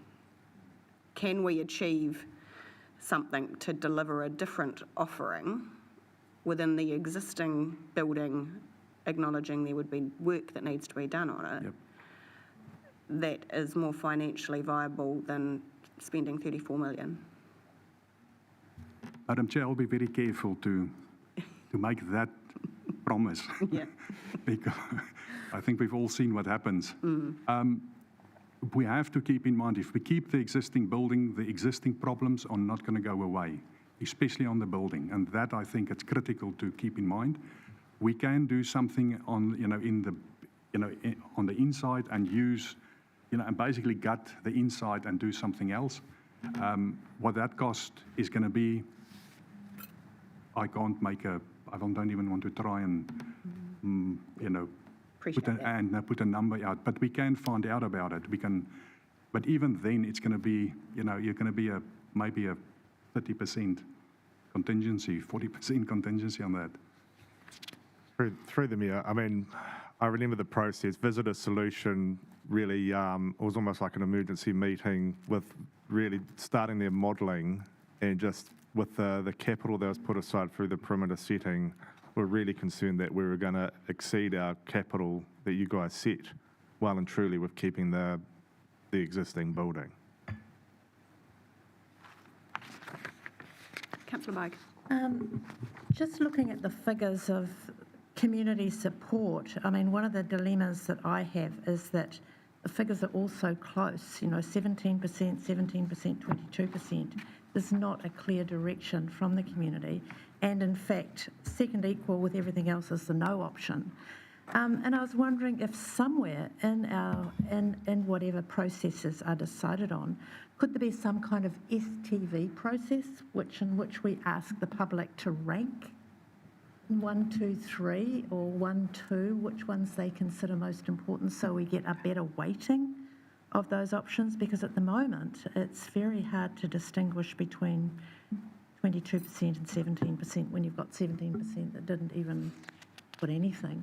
Basically, for a big facility like this, we've got some big decisions to make, and I'm still not clear that we've got a mandate from the public for really any of them at this stage. I'm happy to respond on behalf of that. And I guess through any consultation process in the future, Councillor Bogue, we could look at that being designed in a different way. I think, as Councillor Crystal highlighted earlier, one of the biggest issues we have at the moment is all of us, including us around the table, are actually struggling to understand what this might look like. So it's really hard to provide an opinion on something that you can't actually visualise. So Councillor Mawson. Yeah, just responding also through the chair to Councillor Bogue. I mean, if you add them up, 46% want to keep it open in some capacity, 37%, we're not closed. So even that's quite close. It's close. Right. I feel like we're talking around in circles. Deputy Mayor Brosnan? I'll probably continue talking in circles, so. Yeah. I think we're just going to park this for the moment, let it sort of sit in your minds while we carry on with the rest of the facilities. So we'll move on to the eyesight. Madam Mayor, may I just ask, may I just ask that, will it help if we, and we can come a little bit later today or tomorrow, but just to show council again, what was our, your option one, that how that looked, just to give you a bit more of an idea what, what one of that options actually could look like. I don't know if that's going to help, but it's just... I don't know that it will. But thank you. Unless anyone would like that brought back to us, Councillor Brown. I think what would be more helpful is a real clear, like, this is the progress going forward with some indicative timings, so we can get our head around the process. Yes, and through the Mayor, what I'm really reading, and I really understand, is what is it? If you knew that it was going to be a nature hub or it's going to be X, Y, and Z, then you can wrap your head around of what exactly we are dealing with. Am I right with that? That's what the business case will work through, is the what. Yep. Not my issue. Councillor Gregg. Yes, through the Mayor. Just asking, will we still be giving serious consideration to a third party running it? Because we're hearing a lot of submissions saying they don't trust council to be able to run commercial facilities due to the amount of ratepayers' money being spent on them. That's the, through you, Madam Chair, that's the whole point about 3A, is that council gets out of that business and we go for a third party. 22% one. So through the Mayor, we do have a phone call with an interested party next week. Again, I think if it's favourable to a financial strategy and financial sustainability, I think all options have to be on the table. So we're not zeroing out anything. So yes is your answer. Deputy Mayor Brosnan, are you sure you don't want to ask your questions before we move on? Yeah, I think I'm more in the space of statements now. Okay, very good. Napier Eyesight. Okay. So respondents were presented, a third party manages the eyesight a new location with no council funding. The building is leased to a commercial entity for another purpose.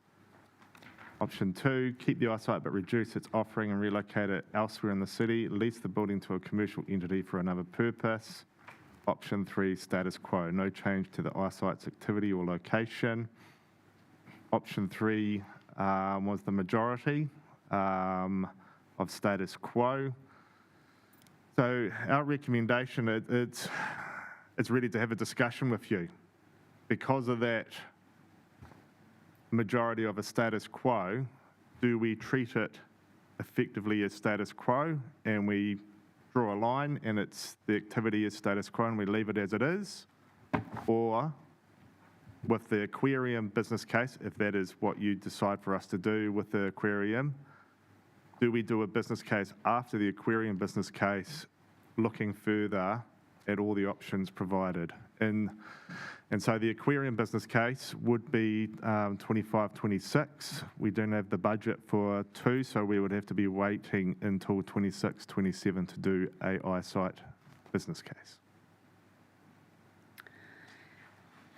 My first question to you is, do we need to do a business case in order to explore these other options? Could we not simply run an expressions of interest process to see if there was anyone wanting to take over management and operations of the eyesight at another location?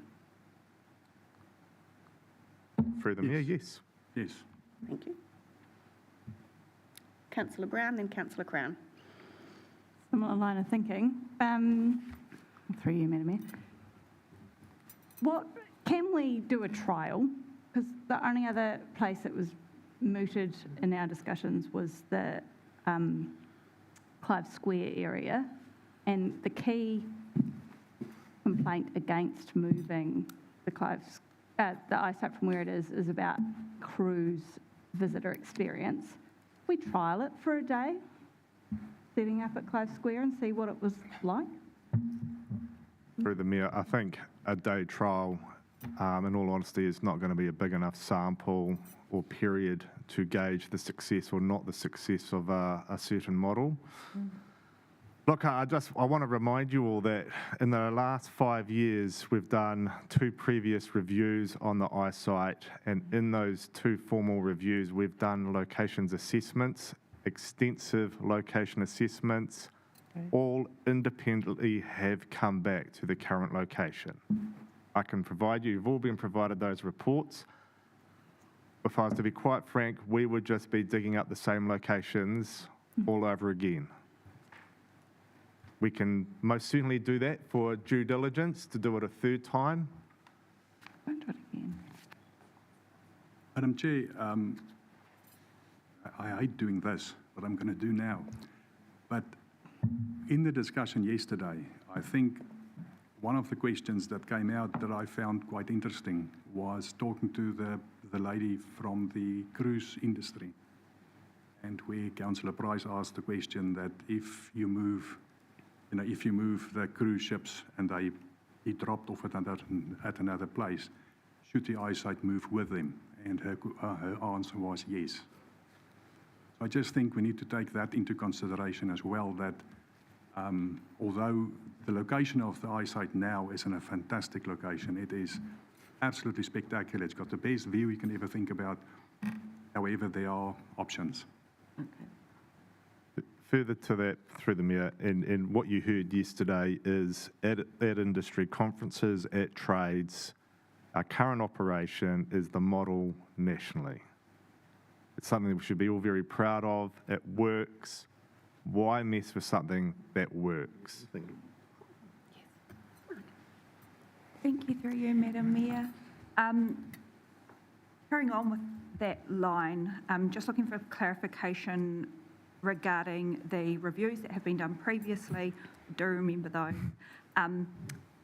Were the scenarios, did any of those include shifting the bus service to match the new location, or did it assume that the buses would still drop off at the current site?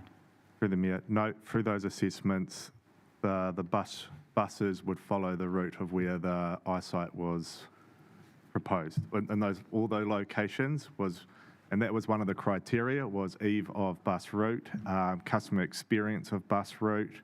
So yes, transport was a criteria of each of those assessments. So they were part and parcel with each other? Yes. Okay, cool, thank you.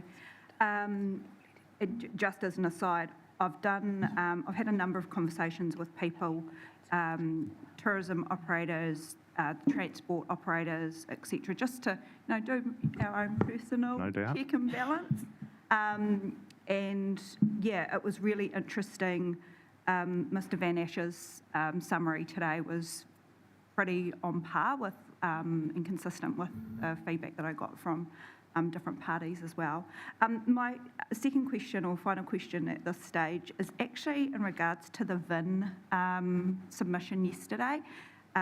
We were reminded of a partnership that we undertook with them of an investment in the current eyesight, and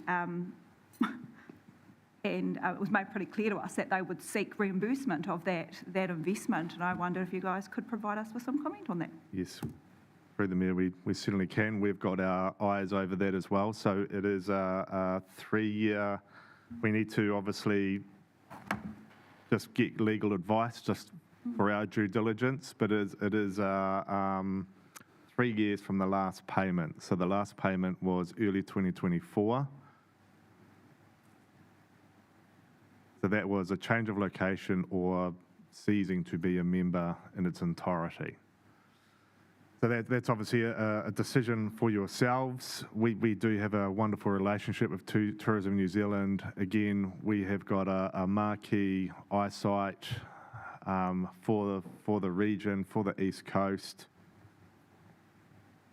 I suppose what you've got to weigh up is, are we going to do more harm than good? That certainly will go the way up.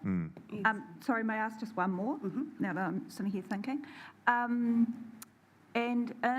I suppose, in preparation for the facility review, can you talk us through what operational considerations have been made to alleviate the financial situation as it's currently stands? So what have we considered? Have we looked at staffing levels? Have we looked at increasing sales, etc.?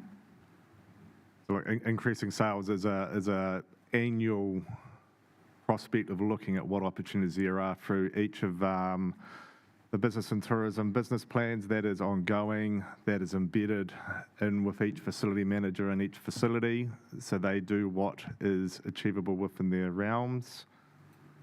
Staffing costs, as you can imagine, we have been scrutinising our staffing levels significantly in the last 6 to 9 months. So again, that is an ongoing, and that is a practice and message that is loud and clear operationally. There is no excessive staffing levels in any of the activities. We are running at a straw or a skeleton across most activities, and unfortunately we have been unstuck with sicknesses and other areas like that where we haven't been able to staff certain roles and shifts. But I can stress you that is high on our operational agenda. Is there is no room for excessive staffing, and everything is as lean with the direction we have got from council at this point, and ELT, dare I say, at this point in time. Councillor Price and then Councillor Gregg. About 3 questions. The first one is, can you tell me a business that would not think that site was the best in Napier? It's prime real estate, there's no denying it. So, secondly, when you've done these surveys, did it come up that Art Deco was moving down to the other end of town, that there's a refurbishment going down the other end of town? Those new information is no.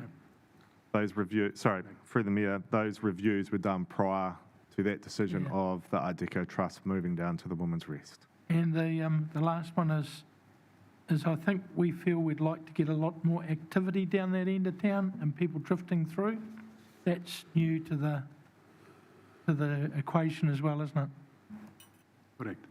Yeah. Councillor Gregg and then Deputy Mayor Brosnan. Yes, through you, Madam Mayor, thank you. If the eyesight were to no longer sell merchandise, is that firstly an option, and would we be able to house the eyesight in a smaller venue? Through the mayor, everything is an option for your direction. There could be, from memory, I'd have to come back with accuracy, but merch is a reasonable revenue line for the eyesight, particularly our Art Deco line that we provide, and is particularly popular. But there is always, again, we could really investigate the opportunity if we weren't to have a retail shop there, could we have a tenant in that space? Madam Chief, just maybe for me to add on, doesn't matter what happens with the eyesight, even if it's, well, it's just if we don't keep on with it, then it's a different story. But if we keep on with it, there will be a review of that activity, of, you know, how big it is, and comments made earlier about what could be less made of, what could be done different. And that will definitely be part of our way forward. Thank you. Deputy Mayor Brosnan. I just have an operational question around the existing eyesight location. So the traffic management cost, I understand, is significant up there. Do you have those figures for us, and who wears that cost? So that is cruise ship days. Yep. So that's 94,000 for the cruise season we've just had, and that comes from our roading and transport team. And supplementary to that, lost parking revenue? So we have queried that, and officers, I haven't seen an email come through, officers are working through that in the city strategy. But my first thing in the morning conversations, it was $25 per space per day. It's just working through all the different types of cruise days, about the scale of how many car parks are taken up, but they are coming back to me, or us, as soon as I can. Two more questions through you, Mayor Wise. How much of the existing fit-out is relocatable? Through the Mayor, I think anything is possible, whatever space we're working within. I suppose the key design that is favourable with the ISOT at the moment is on those busy cruise days where we've got distributed counters. We've got largely 4 counters, 5 counters throughout the whole eyesight, rather than before the fit out, it was all one location, and that really had a issue with our queues and lines. We don't have that issue anymore. So with the scale of cruises and passengers packs that we have had, the current design is working incredibly well for that customer experience. So if we went to a smaller footprint, it would be longer queues and not a good customer experience. Thank you. And my final question, and it is a serious question. I'm reasonably good at reading between the lines, Steve, and I note that you have no officer's recommendation. Would you like to reconsider that position of not providing us a recommendation on this item? With my executive sitting right next to me, if you want my opinion, status quo. It's in a prime location. It delivers for our city. We get amazing feedback. We are a tourist destination. It is a great wayfinding location. And we heard the figures of what cruises are worth to Hawke's Bay. That is significant, and I've always had a concern that economically this region is struggling, and we can't afford to jeopardise what cruises bring into our city.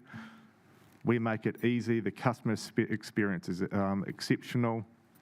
And something that we always talk about, and full transparency, we've never analysed it, is what is the knock-on ongoing effect. So a cruise customer comes for a quick day trip.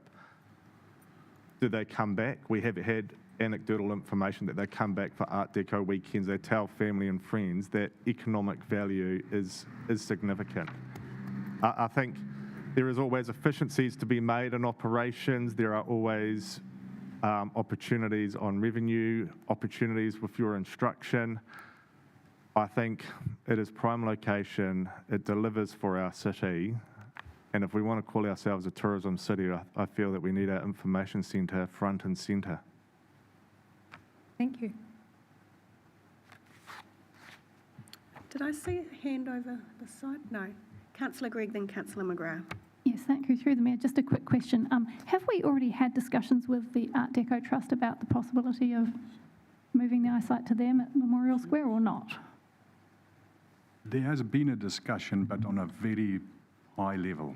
It wasn't any specific acceptance, or they were just taking note. Councillor McGrath. Through you, Madam Mayor. There was a couple of suggestions in the submissions about moving it to the MTG. Has that been thought about, or any work being done along those lines, of how it may be a benefit or a distraction, or not really favourable? Through the Mayor. So yes, in the previous location assessments, it was part of the location assessment, but again, it came down to that transport query, where in the current status quo, they are literally dropped off at the front door. We would have to have increased T&P costs for putting another pedestrian to cross the road over there. So the modelling at the time, and just, again, comparable to status quo, I think it played as our third best option.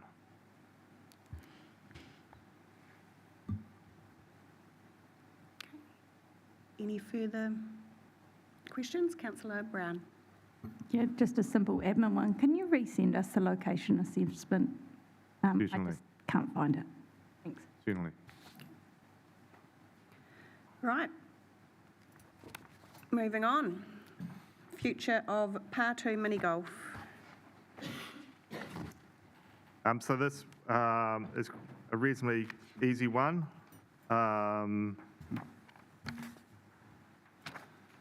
Essentially, we asked if we put it out to the market and look at leasing, and that came out as a large majority.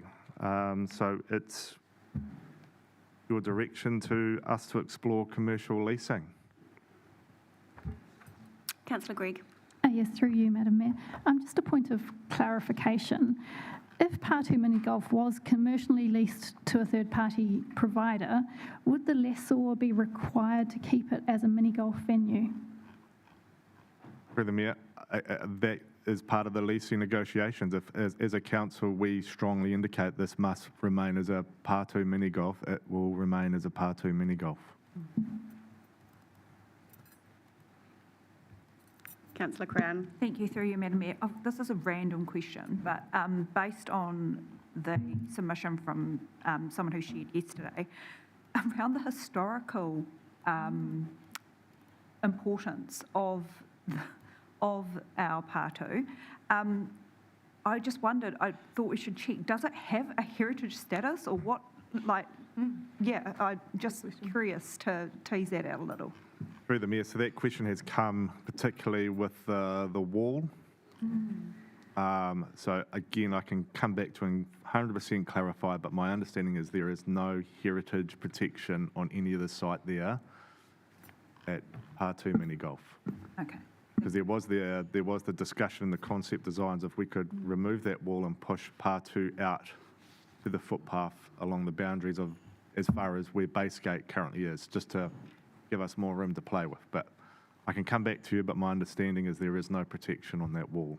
Thank you, and I think it's just important to note whatever decision we make. Any further questions?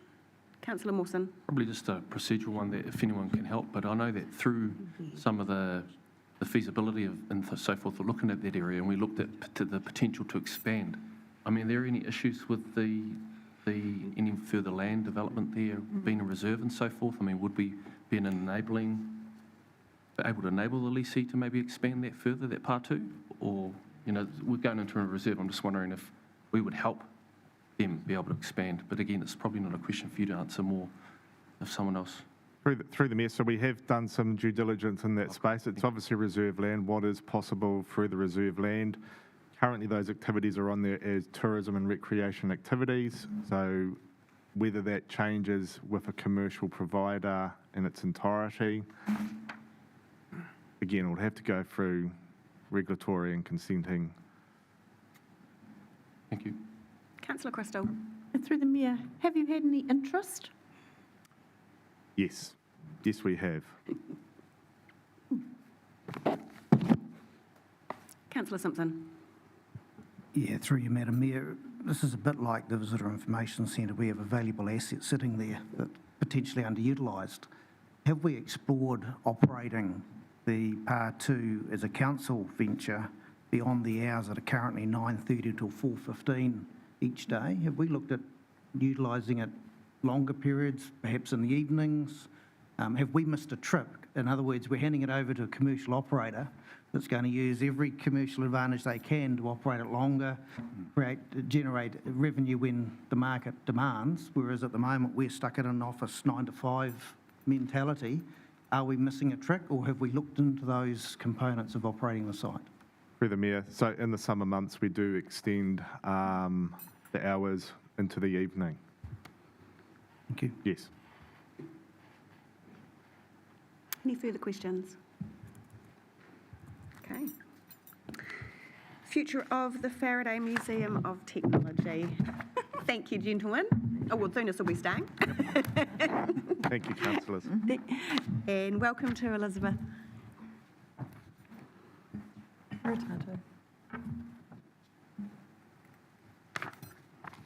Well, you'll be familiar with the format. As we went out to consultation with the community, we offered them 3 options with regards to possibilities for the future of the Faraday, helping them set up a trust, a one-off capital grant and some operational funding. Option 2 was a variation of that without the capital grant, and option 3 was status quo. There was a fairly clear commitment or indication, if you like, of support for the council's preferred option, which is the trust with CapEx and operational grant at 37%.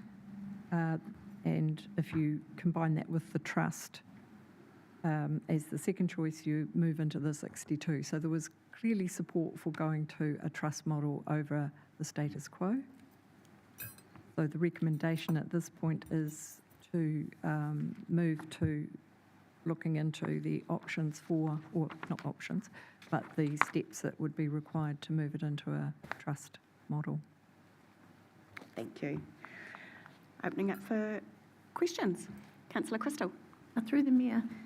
So how long will it take if we move forward with this into a trust? How long does that process take? Broad estimate, 12 to 18 months. You've got to secure trustees and follow up on the legal requirements and the constitutional documents, transferring the collection from the MTG collection into the Faraday Trust. So there's a whole lot of steps like that. Assuming that it runs smoothly, possibly 12 to 18 months. Depends on how much time people have got to give it. If you are tasking one person, for example, to drive it, then it will be faster than if you're looking at a person who's doing multiple other things as well. Do we have budget for that? Yes. Councillor Simpson. Yeah, through you, Madam Chair, while we've considered and consulted on establishing a trust, have we actually determined whether there's anyone out there that's prepared to be the trustees? That's part of the next phase. As Steve and Thunis were talking about, when we set these up as options, it was notions, direction setting, and then next step is actually scrutiny of some of the detail of that. Early conversations suggest we have got interest from people to be on a board. That's sometimes contingent on being appropriately supported in terms of the budget. Thank you. Not wanting to be set up to fail is the phrase that comes up every now and then. Oh, I wasn't going to say that. Other people have, and it's in some of the submissions. And this next phase is also about scrutinising the numbers provided as part of that parameter setting. Yeah, so I guess that, as you say, sort of supplementary questions to Councillor Simpson, is 500,000 a year a reasonable amount to be providing to set them up for success? What other funding sources are they likely to have? There's still a number of things to be explored in terms of progressing this option. Yes, the 500 was just part of the parameter setting during the workshops. That does need further scrutiny. As a trust, they are definitely eligible to apply for grants and support that they wouldn't necessarily be able to now. That does mean, though, that they are competing with everyone else in a pretty challenging environment, as has come up in some other conversations. That's but they correct. are. It's possible. And from memory, is the current operating costs are around the 1 million or 1.2 million, is that correct? Yes. Yeah. Yes. Councillor Green. Yes, through you, Madam Mayor. Now, this is a very cold, hard financial question. Several of the submissions asked why we are actually funding something that is not financially viable. Do we see the Faraday Centre ever becoming able to pay its own way? I think we've kind of tied its hands a little bit, to be perfectly honest. It's only open part of the week, and it hasn't been funded sufficiently well to really exploit the opportunities that are possible. So we don't know. I think there is definitely a lot more potential for it. Councillor Crystal. I think in answer to that as well, this is a bit of a statement, because it was said that that building was earthquake prone. We had schools not attending and people not coming when then we found out that it was actually at a much higher earthquake standard than we thought. We have those people now returning. So I think that there is a lot more that, I think we kind of did a big dip there that we're probably coming out of now. Absolutely. The weakest part of the building is just behind the Fullaga at 40%, which is still safe to operate for education visits, and then all the other parts of the building increase up to 100%. Councillor Price. I suppose you're waiting for it about the engine. Yes. So, I like the attitude, anything can be done. How up to date are we that that engine couldn't be moved? And I'm not saying that we're going to, but I'd just like to put that in the pot, because we shift mountains now, and surely we can shift an engine. I'm sure we could, and it would be, as Steve was saying before, looking at the relativity, the benefit of it. The two principal engineers that work closely on it, about 2 years ago, they thought they possibly could pull it apart. They weren't so sure about how well they could put it back together again. And the costs of that process were very high, in the millions, to be perfectly honest. They are now more recently expressing some doubt about the ability to get it put back together again, and right from the start expressed concern over whether they could keep it operational. And I think the other question is around whether we would want to move a diesel engine to the foreshore and in a facility that we've been talking about, theming around biodiversity and environmental issues. So, and introducing a diesel engine to that seems ill-advised. So it would have to be pulled to pieces to move, would it? Oh, yes. Yes. Yep. Astronomically heavy. Huge. I have got a figure somewhere of what it weighs, but I can't remember now offhand. But I also think, councillors, if I may add that, through you, Madam Chair, that the whole idea of the Faraday and the Fullerton engine, the building and the machine together forms a story, a really, really important story for this, for the town and or for the city and the region. So that's really where the value of it lies, because you can just take it apart, take it away, and put it there as a, as an exhibit that doesn't function. And I must say, I mean, just keep in mind that it's not functioning 100% as a, generation of electricity. That doesn't happen, because if that does, I was told it will be, you can't be in that room, without earmuffs, and it makes an enormous noise. So to run, to keep it together is really the best option for the machine and for the building. So my question is to put it in or out. It's not to say we're going to shift it, but the answer helps decide that it stays where it is. Yes. And I guess my supplementary question to that, and Thurnish, you've touched on it being part of the story of the Faraday Museum, but how much of, and you may not be able to answer this, it might be a question for Sharon, how popular is the Fullerton engine as part of the attraction to the Faraday? And I just reflect on when I used to take my daughter. I don't think it's probably much of an attraction for the children that are going there. I suspect it's probably more maybe the grandparents. I have to admit, even for me, it was sort of interesting, but it was all the other stuff. So, how pivotal is the Fullerton to the success of the Faraday Museum? May I answer that in a maybe little bit different way, in saying that have we given that facility the right marketing, the right mana, if you can call it that, that we should have? So that's the other side of it. Yeah. It is. I think that if we look at a trust that's really focused on it, it could make a difference. How big it is, I can't say that. And sorry, just maybe to add something before I forget this, is in our discussion we had with councillors, we also talked about the defence buildings, the other buildings that's next to it. And the question was asked, will council look at, also purchasing those buildings, as then you've got, that one unit.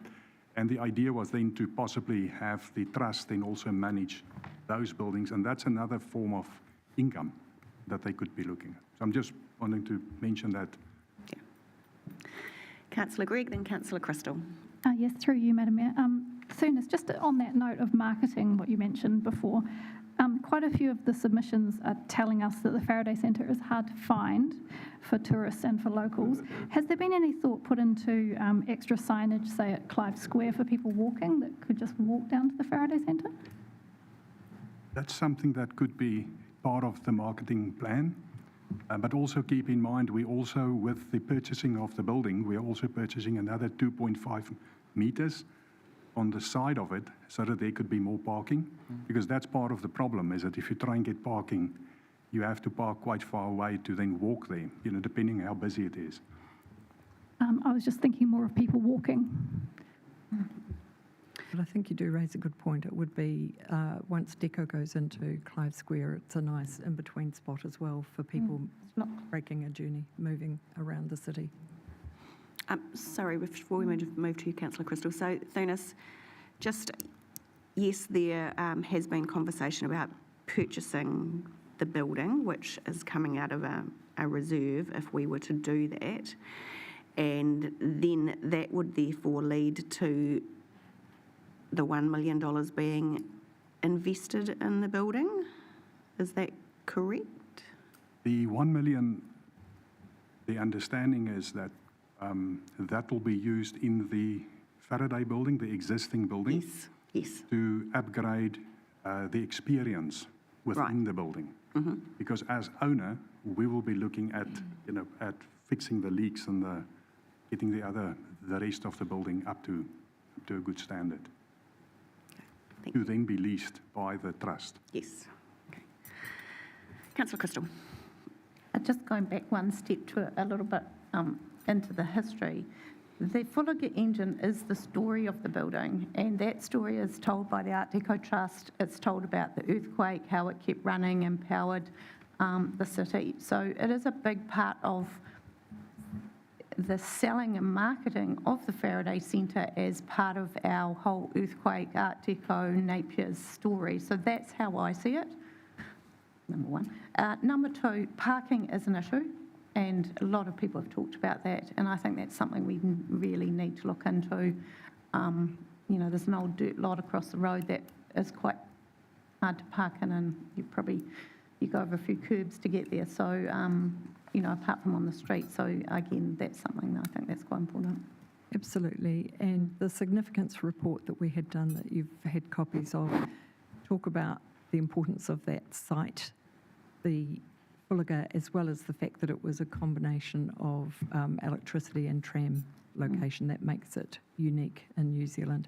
And yes, the parking is currently unmediated at the moment. So the introduction of some timed controls, for example, is one example of the things that could be done. So there are definitely steps we could take to improve that.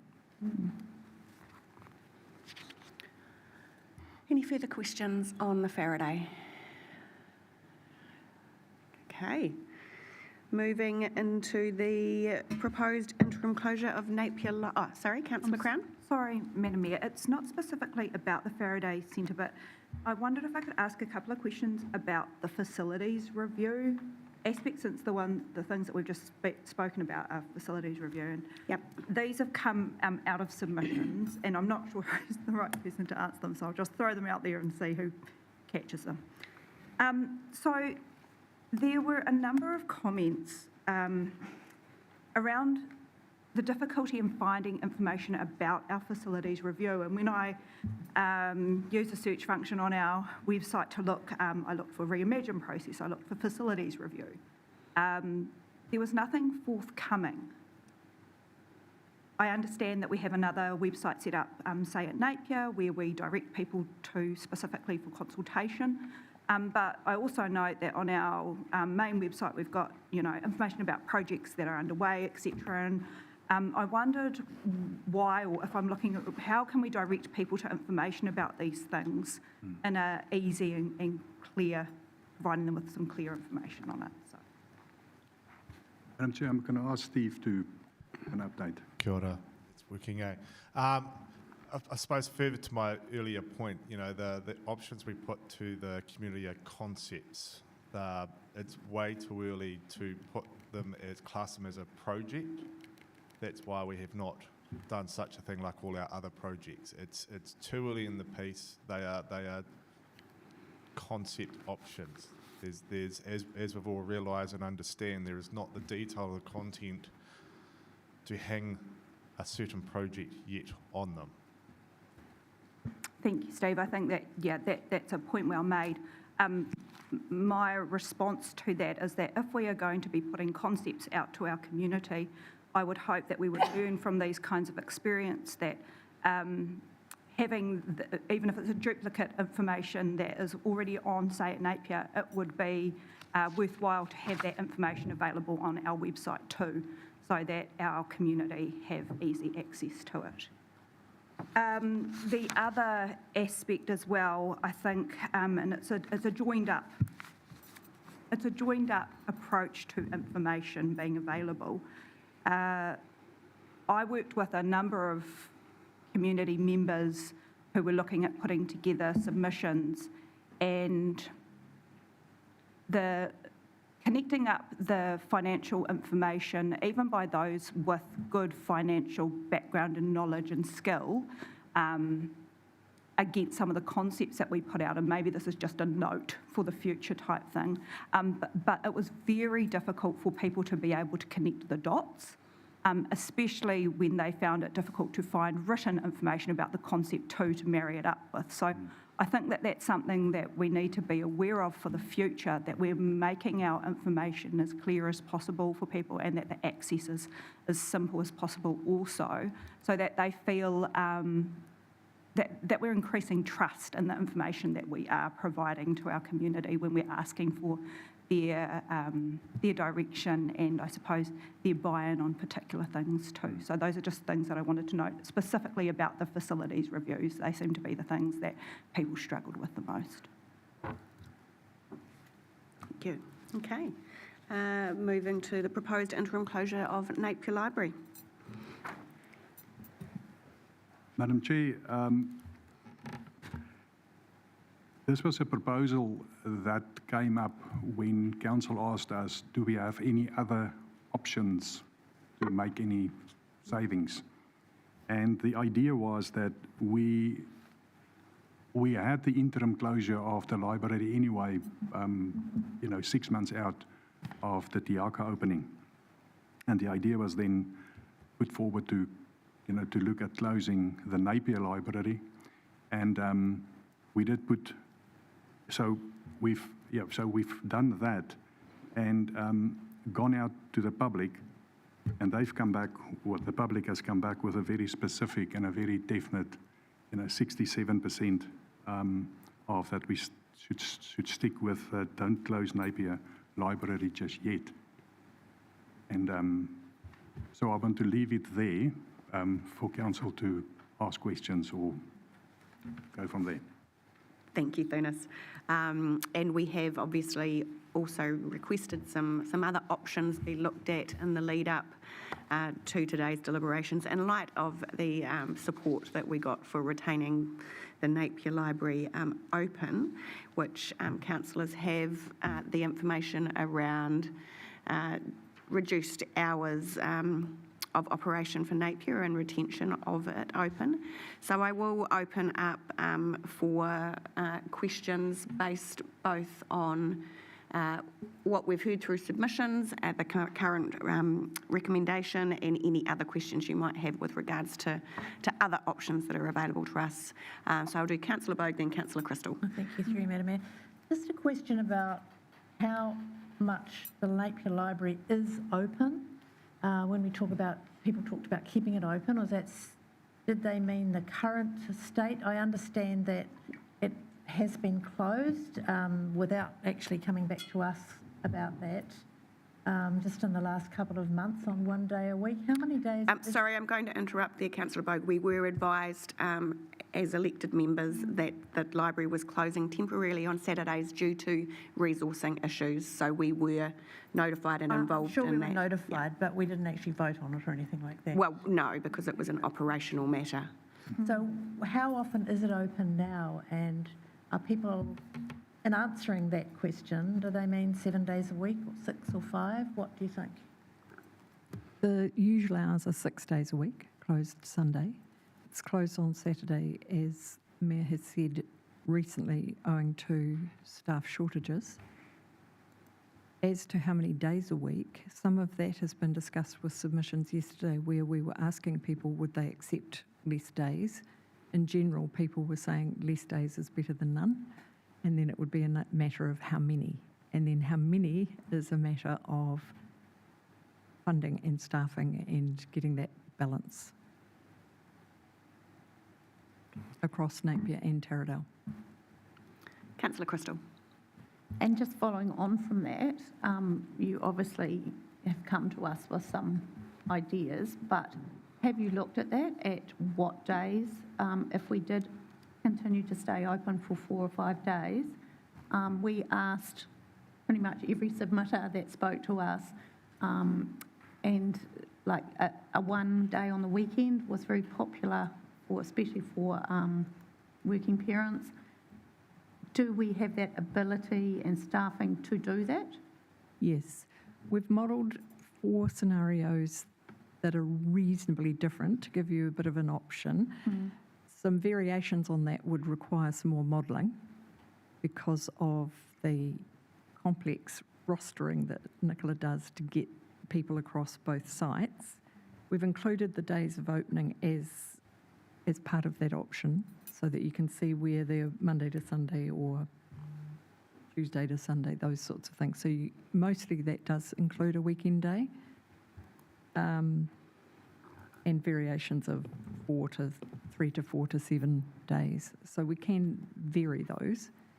If you want us to have a look at what days and hours we could do on the current budget where it's sitting at the moment and the resourcing we have at the moment, then we would need to come back to you with some variations to show you what that could look like. More than what we're doing at the moment would then have a cost to it in terms of staffing. So there have been a number of departures that have represent the savings. And just following on from that, obviously, well, for me as if we're going to go out to the community and say it's open, say 4 days a week, consecutive days make sense because it's very hard to say, oh, it's open on Monday and then it's open on Wednesday and then it's open on Saturday because people will get very confused. Yeah. That's just my opinion, but I think that makes a lot more sense. Maybe, sorry, Madam Chair, just something that I want to bring to the fore is, at this stage, we've got 7 vacancies at the library. And if we do anything else than what we are proposing here, we'll have to go and we'll have to look at or employing somebody in those positions for the interim, because then we'll look at possibly fixed term until we then close it for Te Aka. So it's just I want to raise that. And the other point is that also keep in mind when we talk about some of these opening hours and opening days that we've got, full library service or a limited or a basic library service. And they all affect, so it could look very similar when you look at it just at days. But if you start to look at the service delivery, that's where some of the bigger savings also comes in. Councillor Gregg.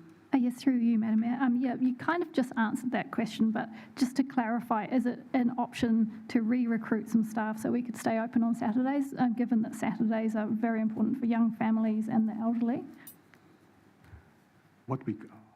I do believe that some of our options do have a Saturday open. Yep. Actually, nearly all of them. I don't think they did. Councillor Brown. Just looking at your options, how come we don't have one to have the library open for 5 days? Because we didn't want to give you 20 options, and it took, we were doing the obvious ones to start with, but we can certainly look at 5. Councillor Bogue. There were a lot of issues that came up concerning the Taradale site, parking for one. It is within our brief to put parking restrictions on the parking times on White Street to enable more people to be able to park. And also the buses, apparently the bus drops off people some distance away from the library, and I'm not sure. I understand the Hawke's Bay Regional Council sought submissions on the bus services some time ago. I'm not sure whether we made a submission, or certainly made a submission to that, but would it be possible for us to seek better service for that particular area if it's become an issue for elderly people and people who use the buses to travel, and particularly wanting to use that library service? Wasn't part of the scope of the initial scenario planning, but we can certainly have a look at it and look at different ways to improve access and parking. So that might include things like creating some spaces that have a quicker turnaround, as you were talking about, promotion of the 2 other car parks by the kindergarten and the tennis club.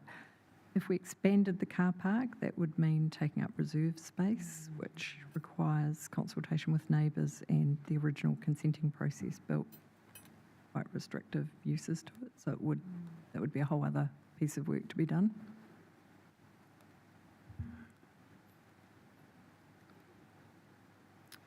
Any further questions? Deputy Mayor Brosnan. Thank you. There was a suggestion in a couple of the submissions, I think, around volunteering, so sort of advocates who want to give time to help with the operations of the library. Has that ever been considered? And if no, could it be? As I understand it, it has. Volunteers are required to be vetted by the police, so the Friends of the Library, they all have to go through police vetting, and it's also subject to the Volunteer Act. So anybody who's a volunteer is also, in essence, a staff member. So it does limit the uses. There's potential areas where you could utilise some volunteers at different stages of what's coming up. So just supplementary to that, is that being actively explored? Not at this stage. Okay, but it could be. Could be. Okay, thank you. Councillor Brown asked one of my questions around the 5-day scenarios. And just through you, Madam Mayor, I do have a number of questions relating to staffing considerations and health and safety impacts, which I suggest would be better held in public excluded. So I'm not sure at what stage, but I do have a motion that we have a short session of public excluded questions.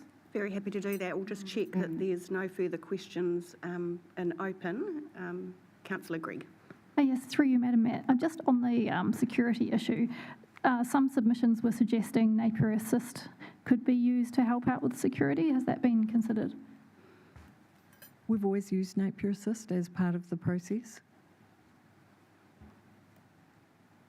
Councillor Brown. Through you, Madam Mayor, one of the reasons you put at the start about why this came to us was because we would need to close the library in order to get ready for Te Aka. Why does it have to be so long? What happens in those 6 to 8 to 10 months? Well, it's a process that that needs to be, because we need to get the library ready, Te Aka ready, but then also move everything from the existing library over to that side. So it's just the process does take time, and we do want to have, it doesn't help we're saying we're going to do it in 2 months and then we can't do it. So we do give ourselves just a bit more space to be able to get it, to get everything moved over and ready. So when the public comes in, it's all go. In addition to moving literally the physical things, the books and the shelving and so on, there's also so packing, transport, all of that sort of thing. There's also training staff for using the new space and different systems being installed there. Yeah, through you, Mayor Wise, just a note, we don't have our project manager in the room, and just to add to those very well made points, I think from a project perspective, there is a transition management role that's currently being looked at, because there is a number of things required to get the building operational, in terms of you've got new booking spaces, you've got a range of new services being delivered out of that space, so there's ongoing staff training to get them prepared to be part of that delivery model. You've also got a change in your customer service delivery as part of the new Te Aka and the interaction with Maranga, so you have shared skill sets across both sets of staff library and customer service facing.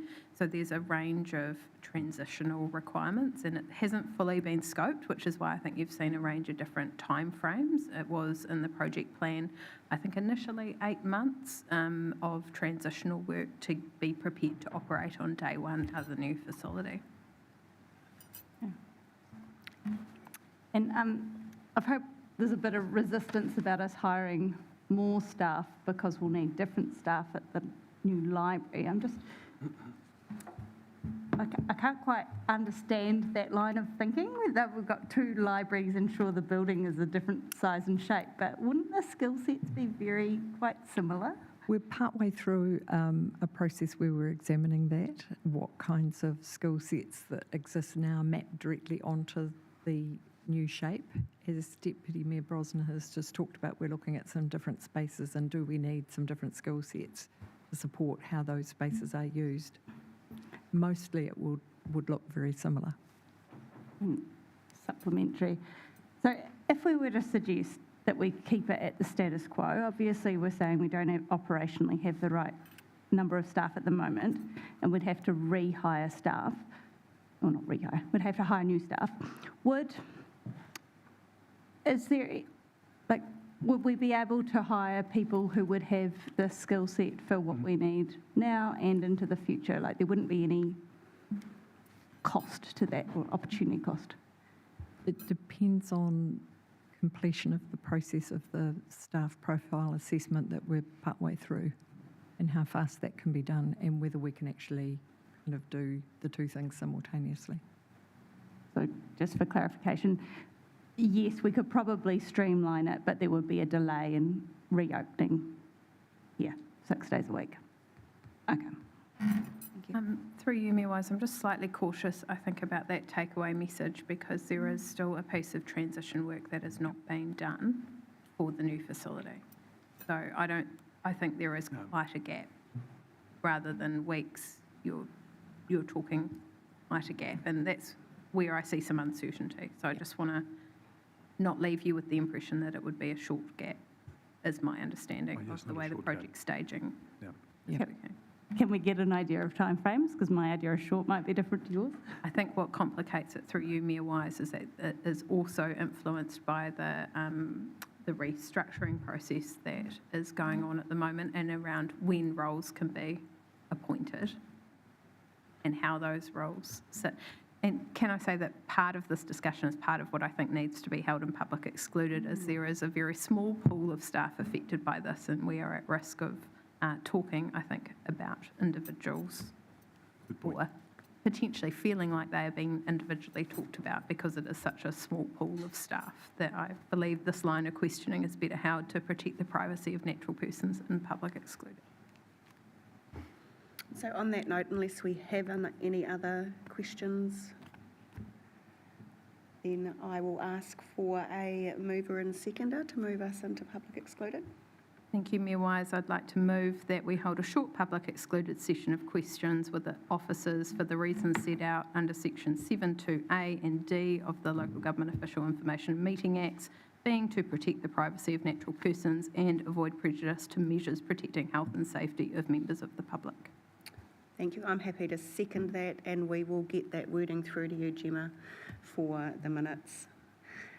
So we will move into PX now, and we will probably